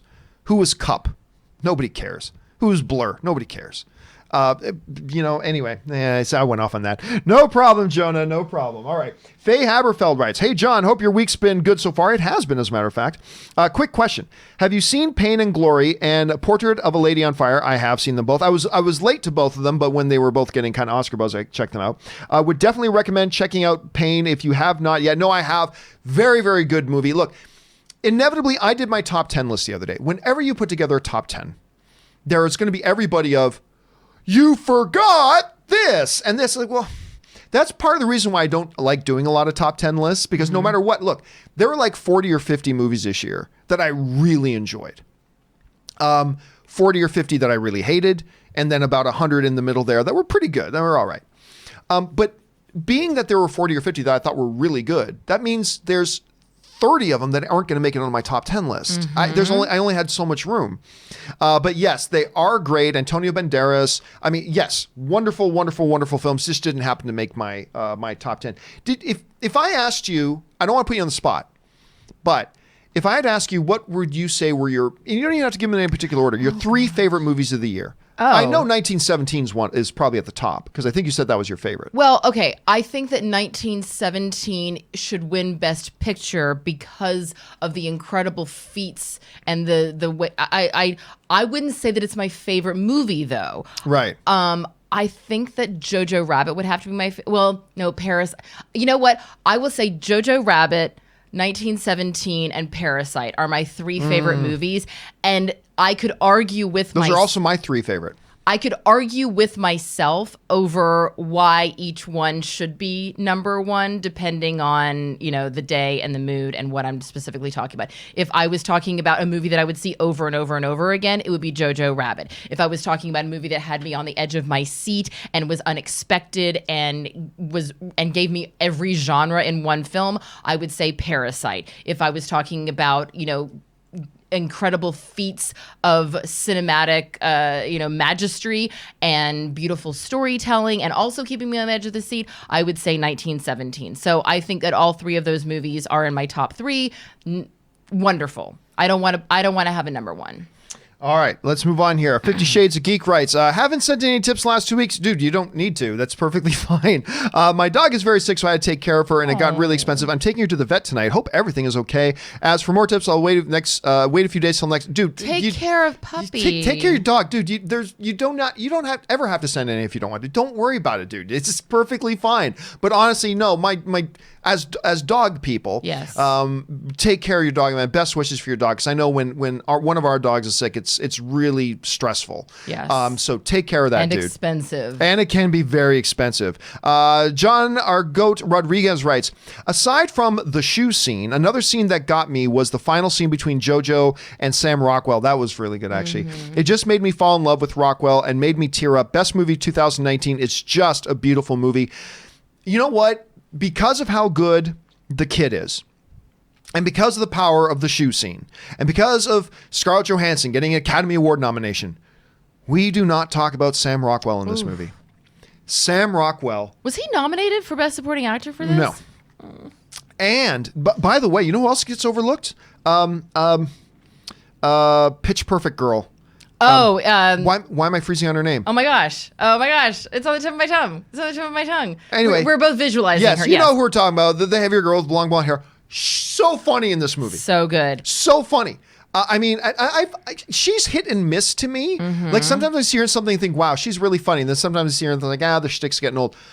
And when I saw that she was in Jojo Rabbit, I'm like, that's an interesting choice. Rebel Wilson. Thank you, Rebel Wilson. She's so good in that movie. But yes, absolutely, Sam Rockwell is so powerful in this. Hilarious. And then you get to that final scene between him and the kid. And it's, again, and that scene really highlights why I love Taika Waititi's direction of this movie. Finding that line to sway a little bit back and forth through the audience between funny and charm and fun, and then horror and heartbreak and realizing what's happening. And it's I'm very bummed that he did not get nominated for Best Director. Yeah. I'm very, very bummed that he didn't, but it is what it is. Sam Rockwell is he just does not turn in a bad performance. No, he's ever. He goes up to 11 and that's about it. All right. Seth L writes, top 5 one-on-one dialogue scenes. Number 5, Darth Plagueis, the Wise scene in Revenge of the Sith. Tears in the Rain, Blade Runner. 3, interrogation scene in The Dark Knight. Number 2, park scene, Good Will Hunting. That is a good one. And Good Job from Whiplash. That's a very interesting list. The idea for a list, one-on-one. I don't know that any of those would be in mine. Although the park scene in Good Will Hunting, maybe. And actually, the Good Job scene in Whiplash, that's a pretty good one too. But hey, that's a really fascinating idea for a list. Well done, really Seth L. I is. like it. Very creative. All right, Suthius writes, FYI, Sideshow 1-to-1 scale Baby Yoda pre-order for $350. Yep. Talked about it a little bit earlier. You know I'm getting one if Anne hasn't already ordered 4. Fabian Vegas writes, hey guys, why is it that the end of some trailers it says only in theaters?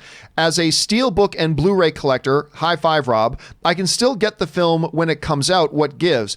I mean, that's a classic. They're not saying only in theaters ever. They're saying only in theaters during a theatrical run, and later that you can get. But it's not streaming on Netflix. It's not, But they've been doing that for decades.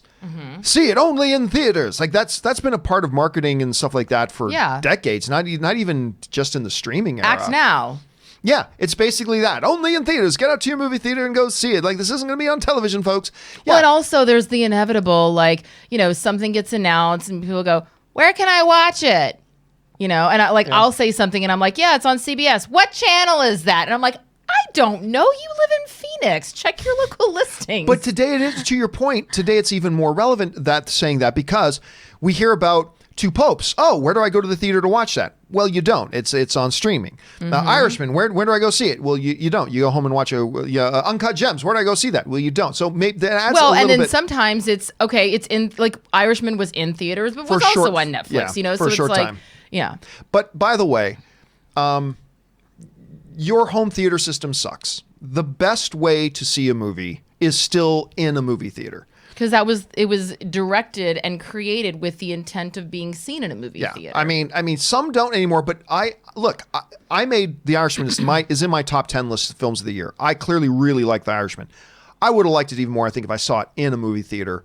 The way movies should be experienced. I mean, that's just kind of my opinion on things. Anyone who does not see 1917 in a theater, you're missing out. Is doing themselves such a great disservice because that and every time I recommend that movie, I always say see it in a theater. You must. All right. Next one up here. Ethan Hunt writes, hey, John, what's your favorite non-lightsaber sword fight? I recommend checking out the live-action Samurai X trilogy to anyone who loves fast-paced swordsmanship. Ooh, I mean, you could go back to the Errol Flynn era and all that kind of stuff, but maybe if I sat down and thought about it more long and hard, I would come up with something else. But my brain automatically goes to, I am not left-handed. My brain automatically goes to Princess Bride. And the fight between Inigo Montoya and what was Wesley's name? What was the character's name with that Wesley? The Dread Pirate Roberts. Yeah. And that there's just something about that. Using Capoeira, true. But if I had the gun, you would know what I would do. This is defense against Capoeira. Yeah. I mean, just because to me, here's the thing. Inconceivable. Oh yeah, and I love that Vincini. But what I love in action, any kind of action, okay, any kind of action. I've always said this: action in a movie without narrative purpose is visual noise. That's why, a lot of the Transformers movies have big bombastic action, but it's just noise. I mean, none of it's compelling, none of it's good because there's no narrative purpose to it.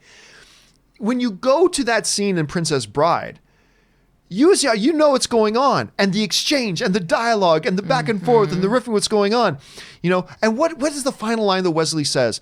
That kill me quickly. I would sooner destroy some beautiful piece of art than an artist like yourself. However, since I also can't have you following me, right? I love Princess Bride so freaking much. Yeah, my God. Do you happen to have a favorite sword fight scene off the top of your head? It's not usually info that I carry on the top of my head. Do you have one? I mean, that is probably, I think, one of the most, although Lucy Liu in Kill Bill, I mean, she definitely, oh, the snow softly cascading. Oh my God. Yep. Just exquisite. That one. Lucy Liu and Uma Thurman, I would have to say. Those two duking it out with swords. It's awesome. It's absolutely awesome. And then, of course, if we're going to go that, I got to go Enter the Ninja. Anything with Sho Kasagi is probably a good one, too. But yeah, I still, because of narrative and everything else that's going on, might have to go Princess Bride on that. All right. Russell Amador writes, hey, John, you know that Todd McFarlane guy? Yep. He's talking about Spawn finally gracing the big screen again. It's been in development hell for the longest time. Will this thing ever get made? Is his vision not in line with that of Blumhouse? What's going on? Yeah, look, I've said from day one, I'm not going to be surprised if it does, and I'm not saying it's not going to happen. I'm just saying, if I had to bet $1 on it, I bet it wouldn't. I don't think it's going to happen. And now, I'm not saying it won't. Be very, very clear. I don't want to see any headlines. Campea says this movie's not going to happen. No, I'm not saying that. I'm just saying I have my doubts. And I did from day one. And here we are now, years after he announced that he was going to do this thing. And it's still in development hell. And I think he's just a guy who has no idea how Hollywood works.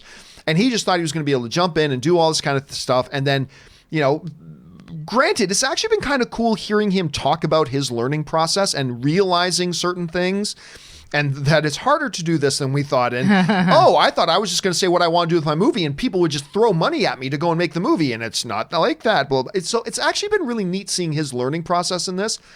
So I don't know. I still don't think it'll happen, but if it does, it'll be interesting. But at the same time, now that Blumhouse is involved, they do know how to make movies. They absolutely do. And so when you partner with someone with a company like Blumhouse, and also, I'm looking on their IMDb page, and they now have a production coordinator as well as a special effects makeup artist on board on their IMDb page. So if that's any indication, maybe it means that they are, moving forward. When we get a production coordinator involved, decisions are being made. You know. But just remember, George... Costanza? Director of Mad Max. Why am I freezing on... R.R. Martin. No, that's Game of Thrones. Of the Jungle.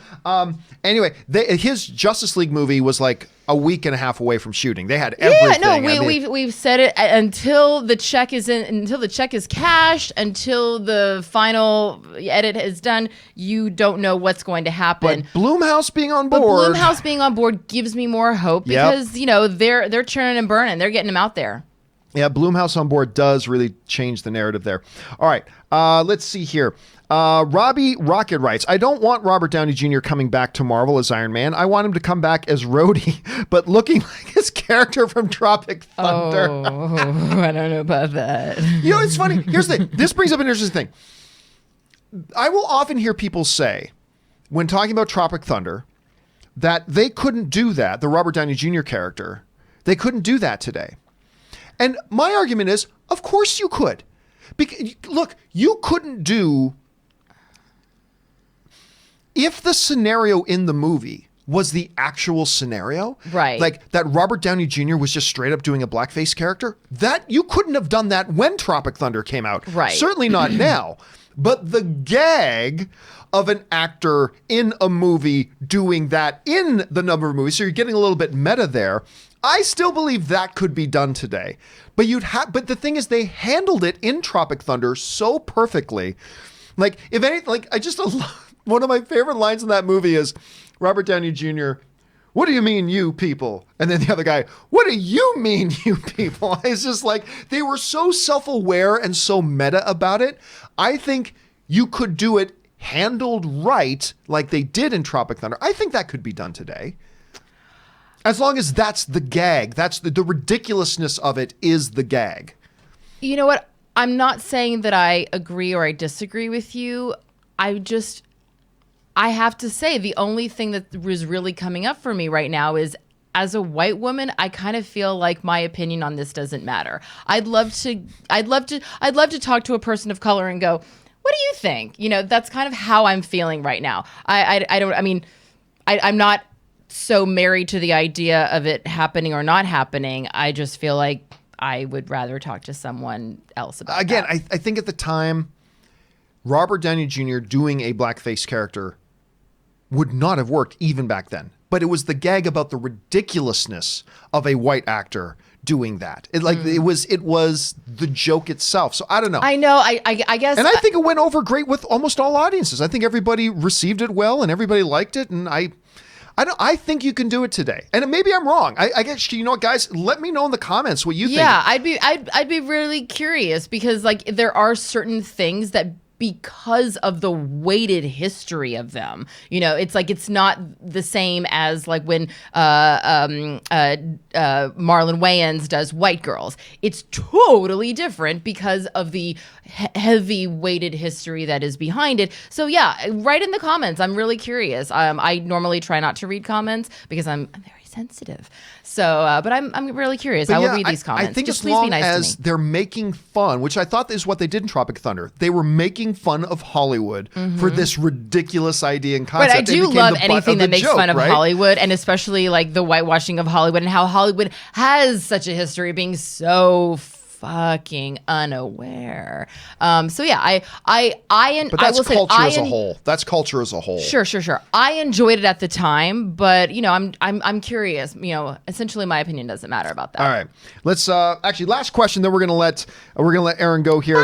Master Plu Clune writes, "Hey John and crew, it took some getting used to, but played and beat Jedi Fallen Order all from a mouse and keyboard. I could not wrap my head around with mouse and keyboard. Even me with a mouse and keyboard.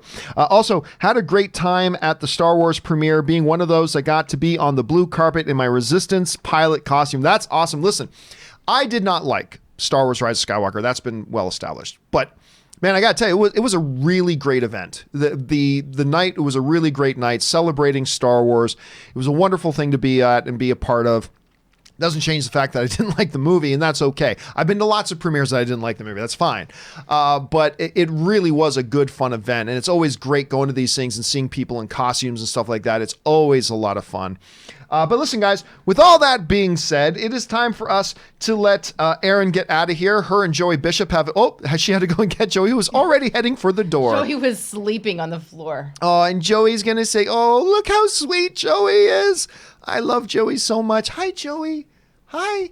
Anyway, Erin, in the meantime, where can people find you online? People can find me at Erin L. Cummings on Instagram and Twitter. Oh, and also, thank you. Someone wrote on my Twitter that I need to put more photos on my Rat Pack Cats Instagram page, which is where you can find Frankie, Sammy, Marty, and of course, the forgotten member of the Rat Pack, Joey Bishop. So you can also follow at Rat Pack Cats.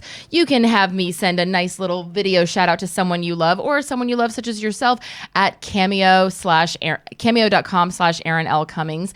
And otherwise, I'm just going to be going on auditions and pilot season fun. And you had your 911 episode aired. Yes, 911 Lone Star. If any of you missed it, it was on Monday night. It is, I have to say, it's one of my favorite scenes, directed by the fantastic Jen Lynch, David Lynch's daughter. Not that she needs that. She is successful in her own right.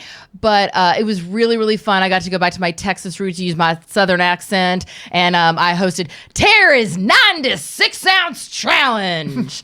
Big old steak eating contest.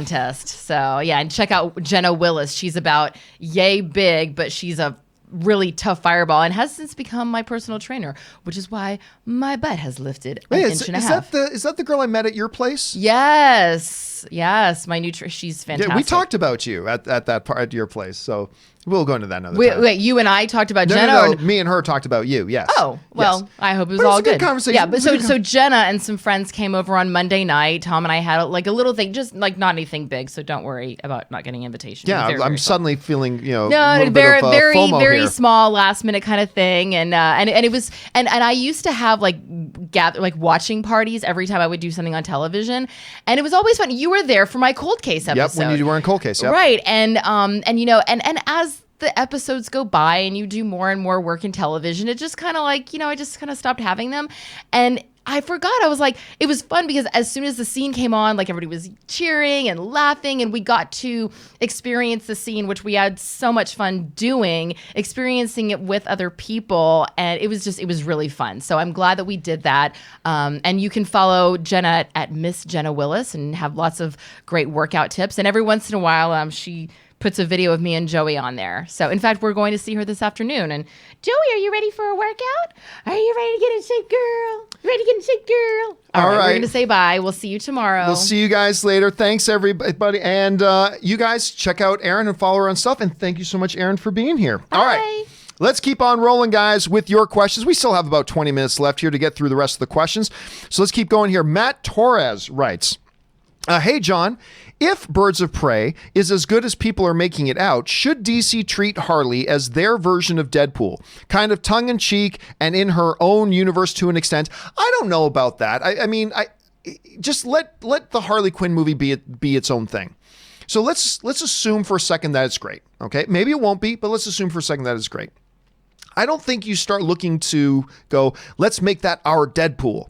No, I would say, like, I get the comparison. I do. I totally get the comparison, Matt. But my thought is just let it be whatever it is, Don't try to then model after Deadpool or model after that or model after Wonder Woman or just let it be its own thing. If it is outrageously unique as the Harley Quinn animated show is, then by all means, just let it be its own thing. There will be certainly some similarities to the other shows and other movies, sure, and that's fine. Let that just be coincidental. I'd say just stick to your own thing. Don't worry about trying to make it fit into an archetype or a model. Just be its own thing. Now, again, I'm saying all that having not seen Harley Quinn yet.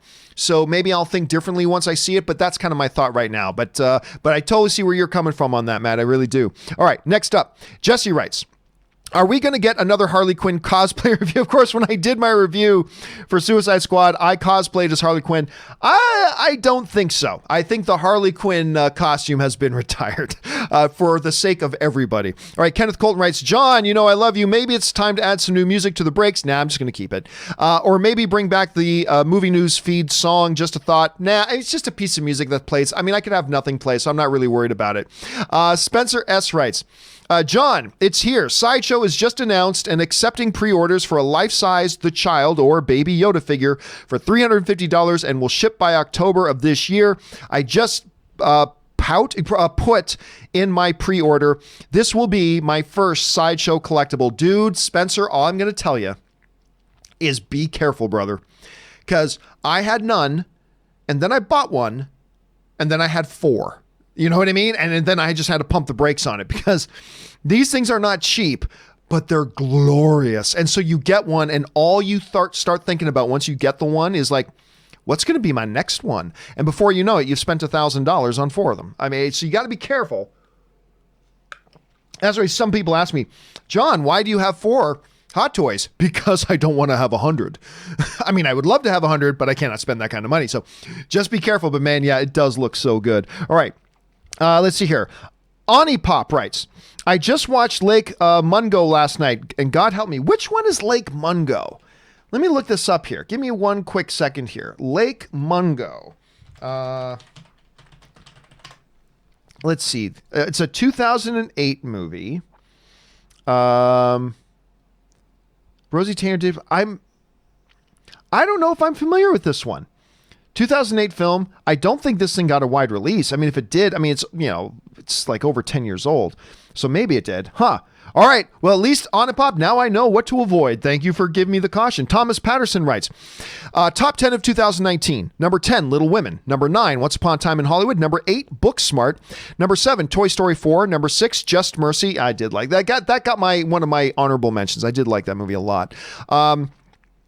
Just Mercy. Number 5, Marriage Story. Number 4, Jojo Rabbit. Number 3, 1917. Number 2, Knives Out. Number 1, Avengers Endgame. Found Irishman and The Two Popes really boring and mediocre. Ooh, okay. Hey, listen. That's movies, man. That's movies. They're subjective.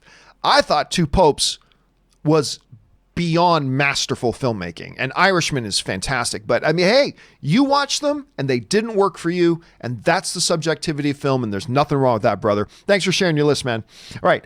Thomas Patterson also writes, honorable mentions that didn't make my top 10: Ford v Ferrari, The Farewell, Dolomite Is My Name, Joker, Uncut Gems, and Parasite. I also love Spider-Man and Rise of Skywalker, but such is the quality of films this year that they didn't even make the list. And that's the thing, right, man?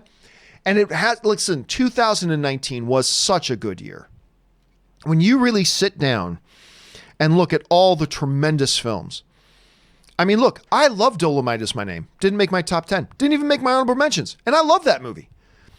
Do you get Uncut Gems? Didn't make my list. And I really enjoyed Uncut Gems.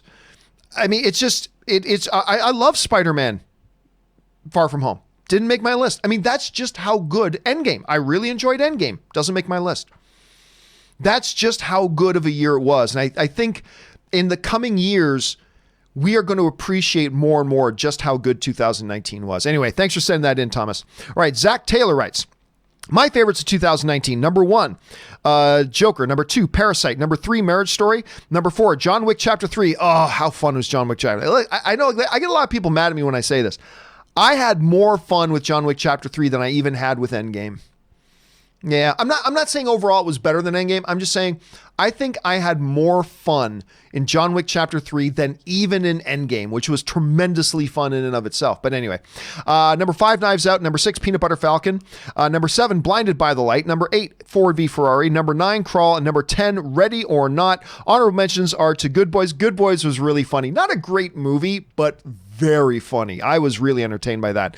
1917 and The Report. Not a lot of people mentioning The Report. Good on you for putting that one in there, Zach. Thanks for sharing your list. All right, Jeremy Miller writes, anything under 50 pounds. This is one of the great Ron Swanson quotes of all time. Anything under 50 pounds is a cat, and cats are useless. Ditch the cat and get yourself a proper dog. So that's one of the great lines there. Any dog under 50 pounds is a cat, and cats are useless. Ditch the cat and get yourself a proper dog. Ron Swanson in Parks and Rec. I love it. A kid, Miracle Man writes, this tip is in honor of Erin's great beauty piece. Oh, that's very nice. It's a shame. Well, I'm sure she'll watch the show later and hear that. Very nice of you, kid. Thanks for sharing that, man. All right. Moose Wizard writes, pre-ordered Baby Yoda from Sideshow last night. The site actually crashed for a couple of hours because of the pandemonium. I have no doubt. I think there would have been a rush likened unto the opening day tickets for Endgame of people clamoring to get on Sideshow's site to pre-order that damn thing. And I wouldn't be surprised if by the end of today we find out any orders now won't be in October. It'll be like 2021 that you're going to, like, I won't be surprised at all. I think they're about to get flooded with orders. They're going to make so much money on this damn figure. It's not even funny, dude. I'm glad you got your pre-order in on time, Moose. All right. Ryan Lohner writes, every time the I have telepathy comes up, I just wonder why Carol would even be saying it to Thor in that moment with no follow-up from either of them. Besides, all I hear is Paul McCartney is dead. Well, okay. In people's defense, though, Ryan, who think they hear I have telepathy being spoken, in their defense, it wouldn't, if it was being spoken, which it's not, but if it was being spoken, it wouldn't necessarily have to be Thor or Captain Marvel. It could be a disembodied voice, maybe coming from beyond the cosmos. Although why would they be saying, I have telepathy, everybody? Like, there's so many people who saw them and goes, this is the opening, the doorway for Charles Xavier coming. It's like, no, it's not. But again, in their defense, it wouldn't necessarily have to have been Thor or Carol doing it. It could have been just some random voice from out in the cosmos speaking to them that was so important that their message had to be, I have telepathy. But it is what it is. All right. Noel Nguyen writes, thanks to you, I started my YouTube channel a month ago. Excellent. Good for you, man. And I just hit the 1,000 subscriber mark. Any recommendations on a good XLR microphone? Well, it depends on, there's a lot of different, it depends on the environment you're in, if it's sound treated or not, how big the room is or small the room is, what your personal preferences are, because you can get XLR lapel mics. A lot of people like using those. You can do what I used to do on my show is I didn't used to have like a radio quality mic in front of me. I used to have a boom mic, a shotgun mic out of camera frame. And those can work very well for you. I use the Rode Procaster. That's the name of this microphone, is the Rode Procaster. You can get these for about $300. They're excellent. But also pay attention to, depending on what your budget is, pay attention to, does it need preamps? Does it need phantom power? Is it what kind of mixer do you have? How are you feeding it into your computer? All that kind of stuff. But there are more expensive mics than the Rode Procaster, but I gotta say I am very happy with it. And by the way, the Rode Procaster has another version that's the exact same mic, except it's white, and it's called the Rode Podcaster instead of Procaster. The only difference is, instead of an XLR connector that you need to plug into a mixer, it's got a USB cable that you just plug directly into your computer. But the quality, I think, is pretty much identical. So that's something you can keep in mind, Noel. Let me know how that goes for you, man. All right, Jesse writes, foolish of you, John, to think MoviePass is really gone. They will somehow find a way to rise from the ashes, only to light themselves on fire again. I know they kept. This is the part I didn't understand about that whole drama. It was so clear to everybody over a year ago that they were done. It was clear to everybody, but they just kept burning money. And they kept doing stock splits, and they kept saying, oh, we're reformulating our plan. It was so clear they were done. I mean, they could have saved themselves a lot of hassle, a lot of energy, a lot of embarrassment, and a lot of money had they just realized and pulled the plug. But, what's that line in Gladiator? Quintus says, people should know when they're defeated. And Maximus says, would you, Quintus? Would I? I mean, maybe there's something to that. Maybe there's something about a never say die attitude. Maybe. Anyway, Phil Corvelli writes, What is your favorite scene of all time in Star Wars? I've said that many, many times. Mine is the Vader scene at the end of Rogue One. Thanks and have a great day. It's a great scene. That is a great scene. But the greatest scene of all time in the greatest movie franchise of all time, Star Wars, is the Emperor, in my opinion, is the Emperor throne room scene at the end of Return of the Jedi with the Emperor, Vader, and Luke in that lightsaber fight, the drama going on, the music in that scene, blah, blah, blah. To me, Phil, yes, that Vader scene at the end of Rogue One is great and super fun.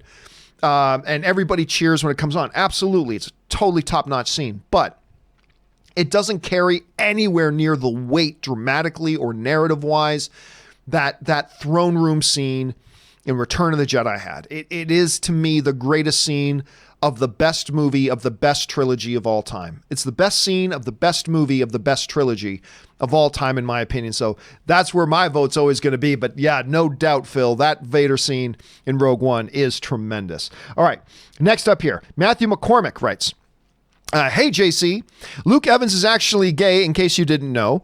I do believe I heard that. I hope that doesn't add salt to Anne's compliment, but it adds an irony as Gaston and Sacha LeFou. I do believe it, or did I hear he's bisexual? I cannot remember. All I know is super great, super friendly guy. Look, met and interviewed just about everybody. Just about everybody. And they're always nice. Well, not always, but for the most part, they're usually always nice. But I'm telling you, man, Luke Evans sat down with us for a good 15, 20 minutes. So friendly and outgoing and engaging. It was a really fun time sitting down and talking with him. Just a top-notch experience. Now, I don't know, maybe he's an asshole in real life and he was just putting on an act. That's possible.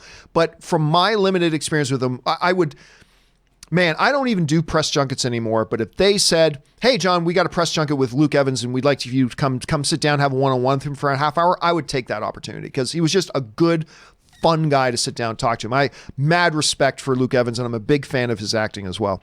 All right, Sean Campbell writes, at home sick from work today, so I thought I would take the opportunity to say hi. Longtime viewer, keep up the great work. Well, thank you so much, son. I hope you feel better, buddy. Hope you feel better. Thanks for being here. I'm glad you're able to catch the live show, my friend. All right, next up here, James Hopkins writes, John, maybe you're right. Don't judge it till you see it. I'm going to go give Birds of Prey a chance, but if it turns out to be the male bash fest, I think I'll just come back here with a vengeance. I don't care. Look, if you make a movie a male bash fest, the only question I would have is that what those characters would do? If it is what those characters would do, and if it's done in a fun and entertaining way, I'm secure enough in my masculinity that I can handle it. You know what I'm saying? Now, if it's just done for doing it for no particular reason whatsoever, then no. I'm not for that no matter what it is. I don't like the action and violence in all the Transformers movies because there's no narrative purpose to it. It makes no sense and it's just visual noise.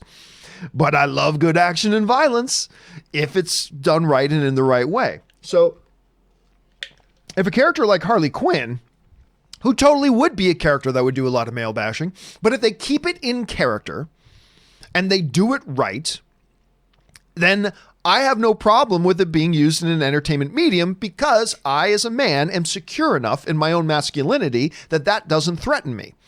And I think that should be fine. Now, if they just do male bashing and the movie sucks and it's not funny and it's out of character and blah, blah, blah, well, then you're just doing it for the sake of doing it. It'll be stupid and it'll make the movie bad. But I judge nothing in advance. I simply say whether I think something looks good or bad, or if it could be good or bad. But then it comes time, you just got to go see the movie, leave the expectations at the door, and see what happens. And there are a lot of movies this year. There are a number of movies this year that I didn't think looked all that good. And then you went to see, it was like, whoa, that was great. And maybe Birds of Prey will be that. We're hearing some pretty good things so far. So let's see how it turns out. But I'm going to say this, James, even if they start getting into the male bashing stuff, I would ask yourself to ask yourself this question, or these questions. Number one, okay, is the stuff that's being said and done right now, is it in character for these characters? Or is it being forced? If it's being forced, well, then it's going to suck. If it's in character, give it a pass and see where it goes.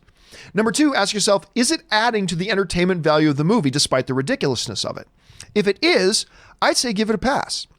So I would say, don't let the fact that if they do get into male bashing on its own, do it.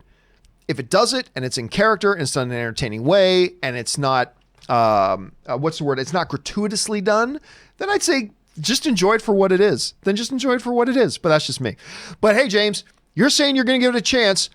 I wasn't interested in this movie. I'm going to give it a chance. Let's see how we feel about it after we see it. And that'll be the real litmus test, dude. That'll be the real. How do we feel? How do you feel? How do I feel after seeing the movie?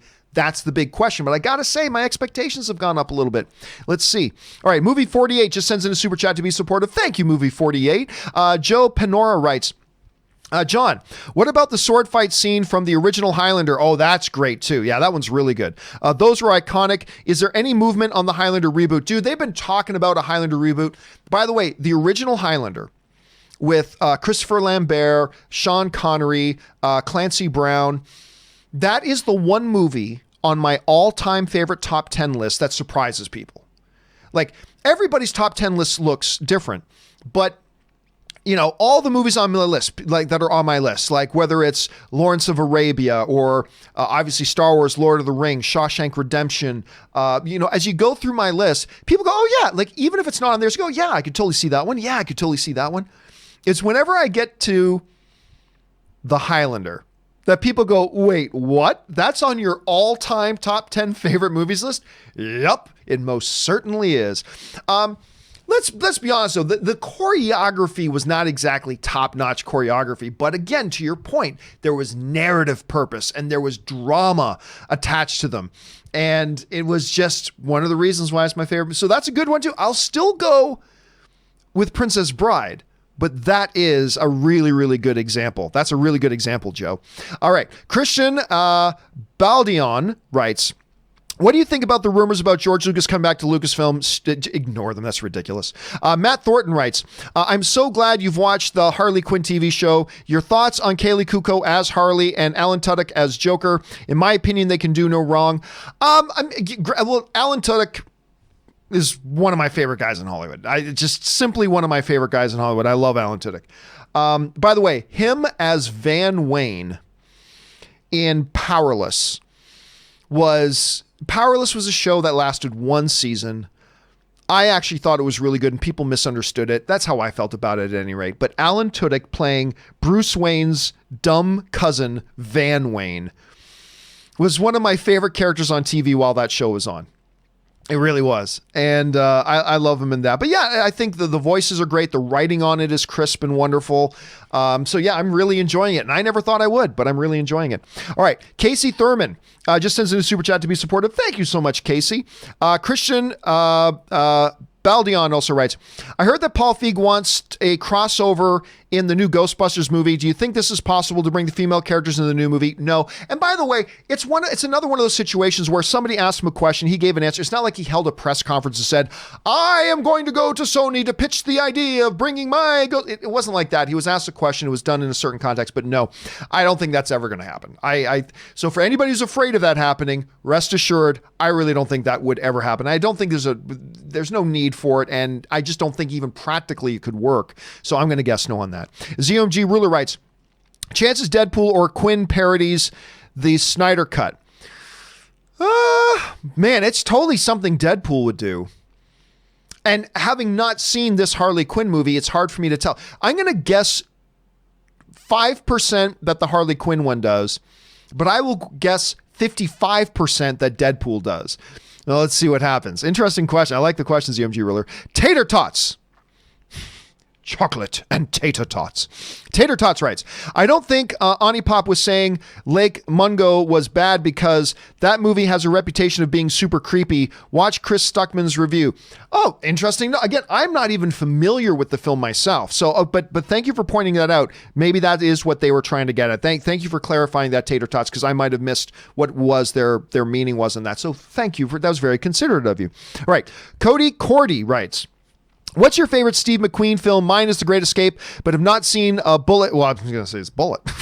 Bullet yet. Wondering if it's good. It's my personal favorite. Look, full disclosure. I am not, I do not dislike, don't get me wrong, but you ask around people in these circles, and Steve McQueen is often a name that's spoken with a little bit of reverence.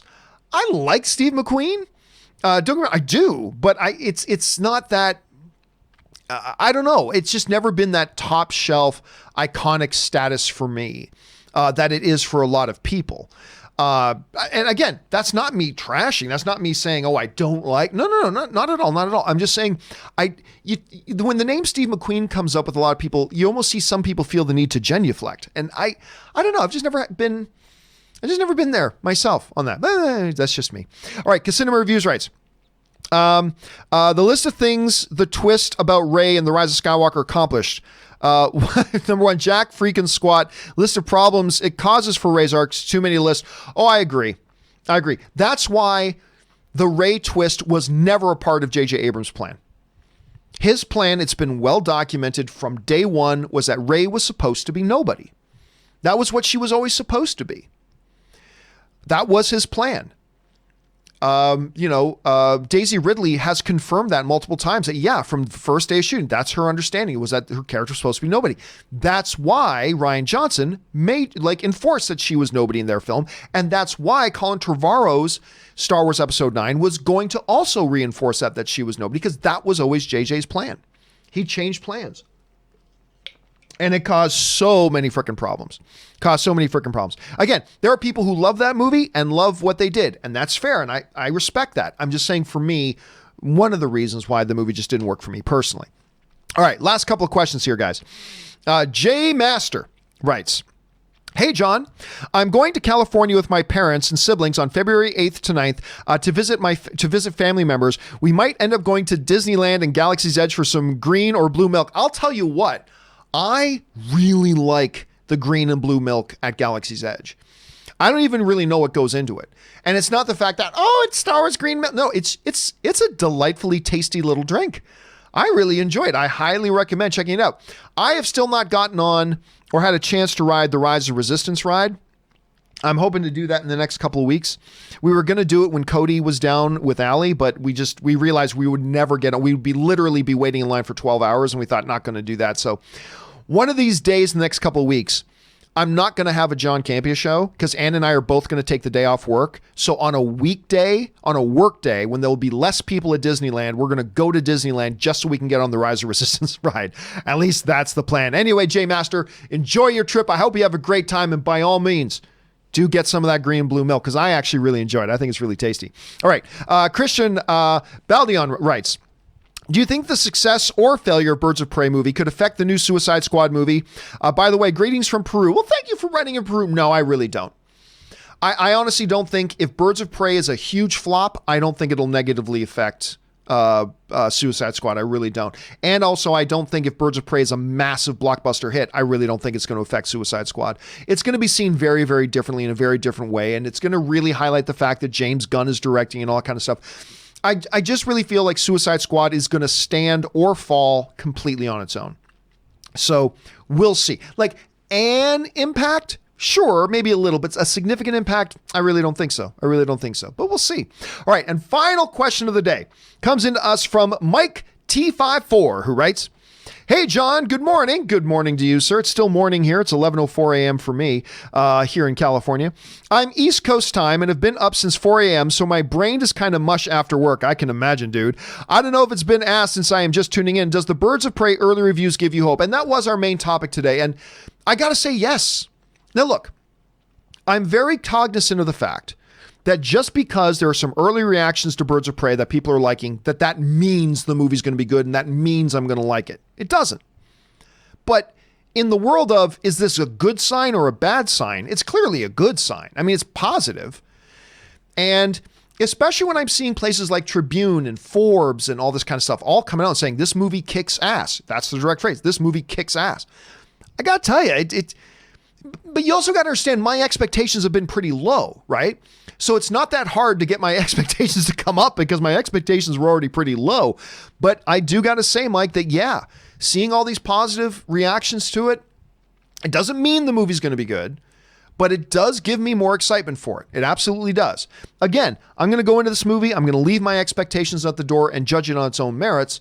But it does give me a little bit more hope. So we'll see how it all turns out. All right, guys. That'll do it for today's installment of the John Campea Show. Thank you guys so much for being here, making this show a part of your day. I want to thank, of course, Aaron Cummings for being here. By the way, Chris Carr was not here for No Pants Thursdays because of, I'm shooting my documentary right now. The studio's kind of disheveled. I don't have the room to have two people in right now, but she'll be back next Thursday. So next Thursday, No Pants Thursdays does return with both Aaron and Chris. So keep your guys' eyes open for that. And a special thank to all of you guys for being here and who sent in the questions today, not just because you gave us great fun things to talk about, but also because you supported the channel while you were doing it. And all of us here on the John Campea YouTube channel, thank you very much for that. Don't forget, the John Campea Show returns again tomorrow. Make sure you come back and join us then. Guys, while you're here, why don't you take a second, click on the subscribe button, become subscribed to the YouTube channel. And listen, one of the things that helps out the shows a lot, click the thumbs up button. Go and click that. Leave a comment, leave your thoughts. Engage with each other, always making sure to keep in mind that you're all fellow film fans together. So having different points of view is great. You don't have to get nasty about it. Just have some good, fun discussion. And again, make sure you click the thumbs up button and the subscribe button. All right, guys, that will do it for me for today for this installment of the John Campea Show. Thank you so much for being here. My name is John Campea, and until next time, guys, bye-bye.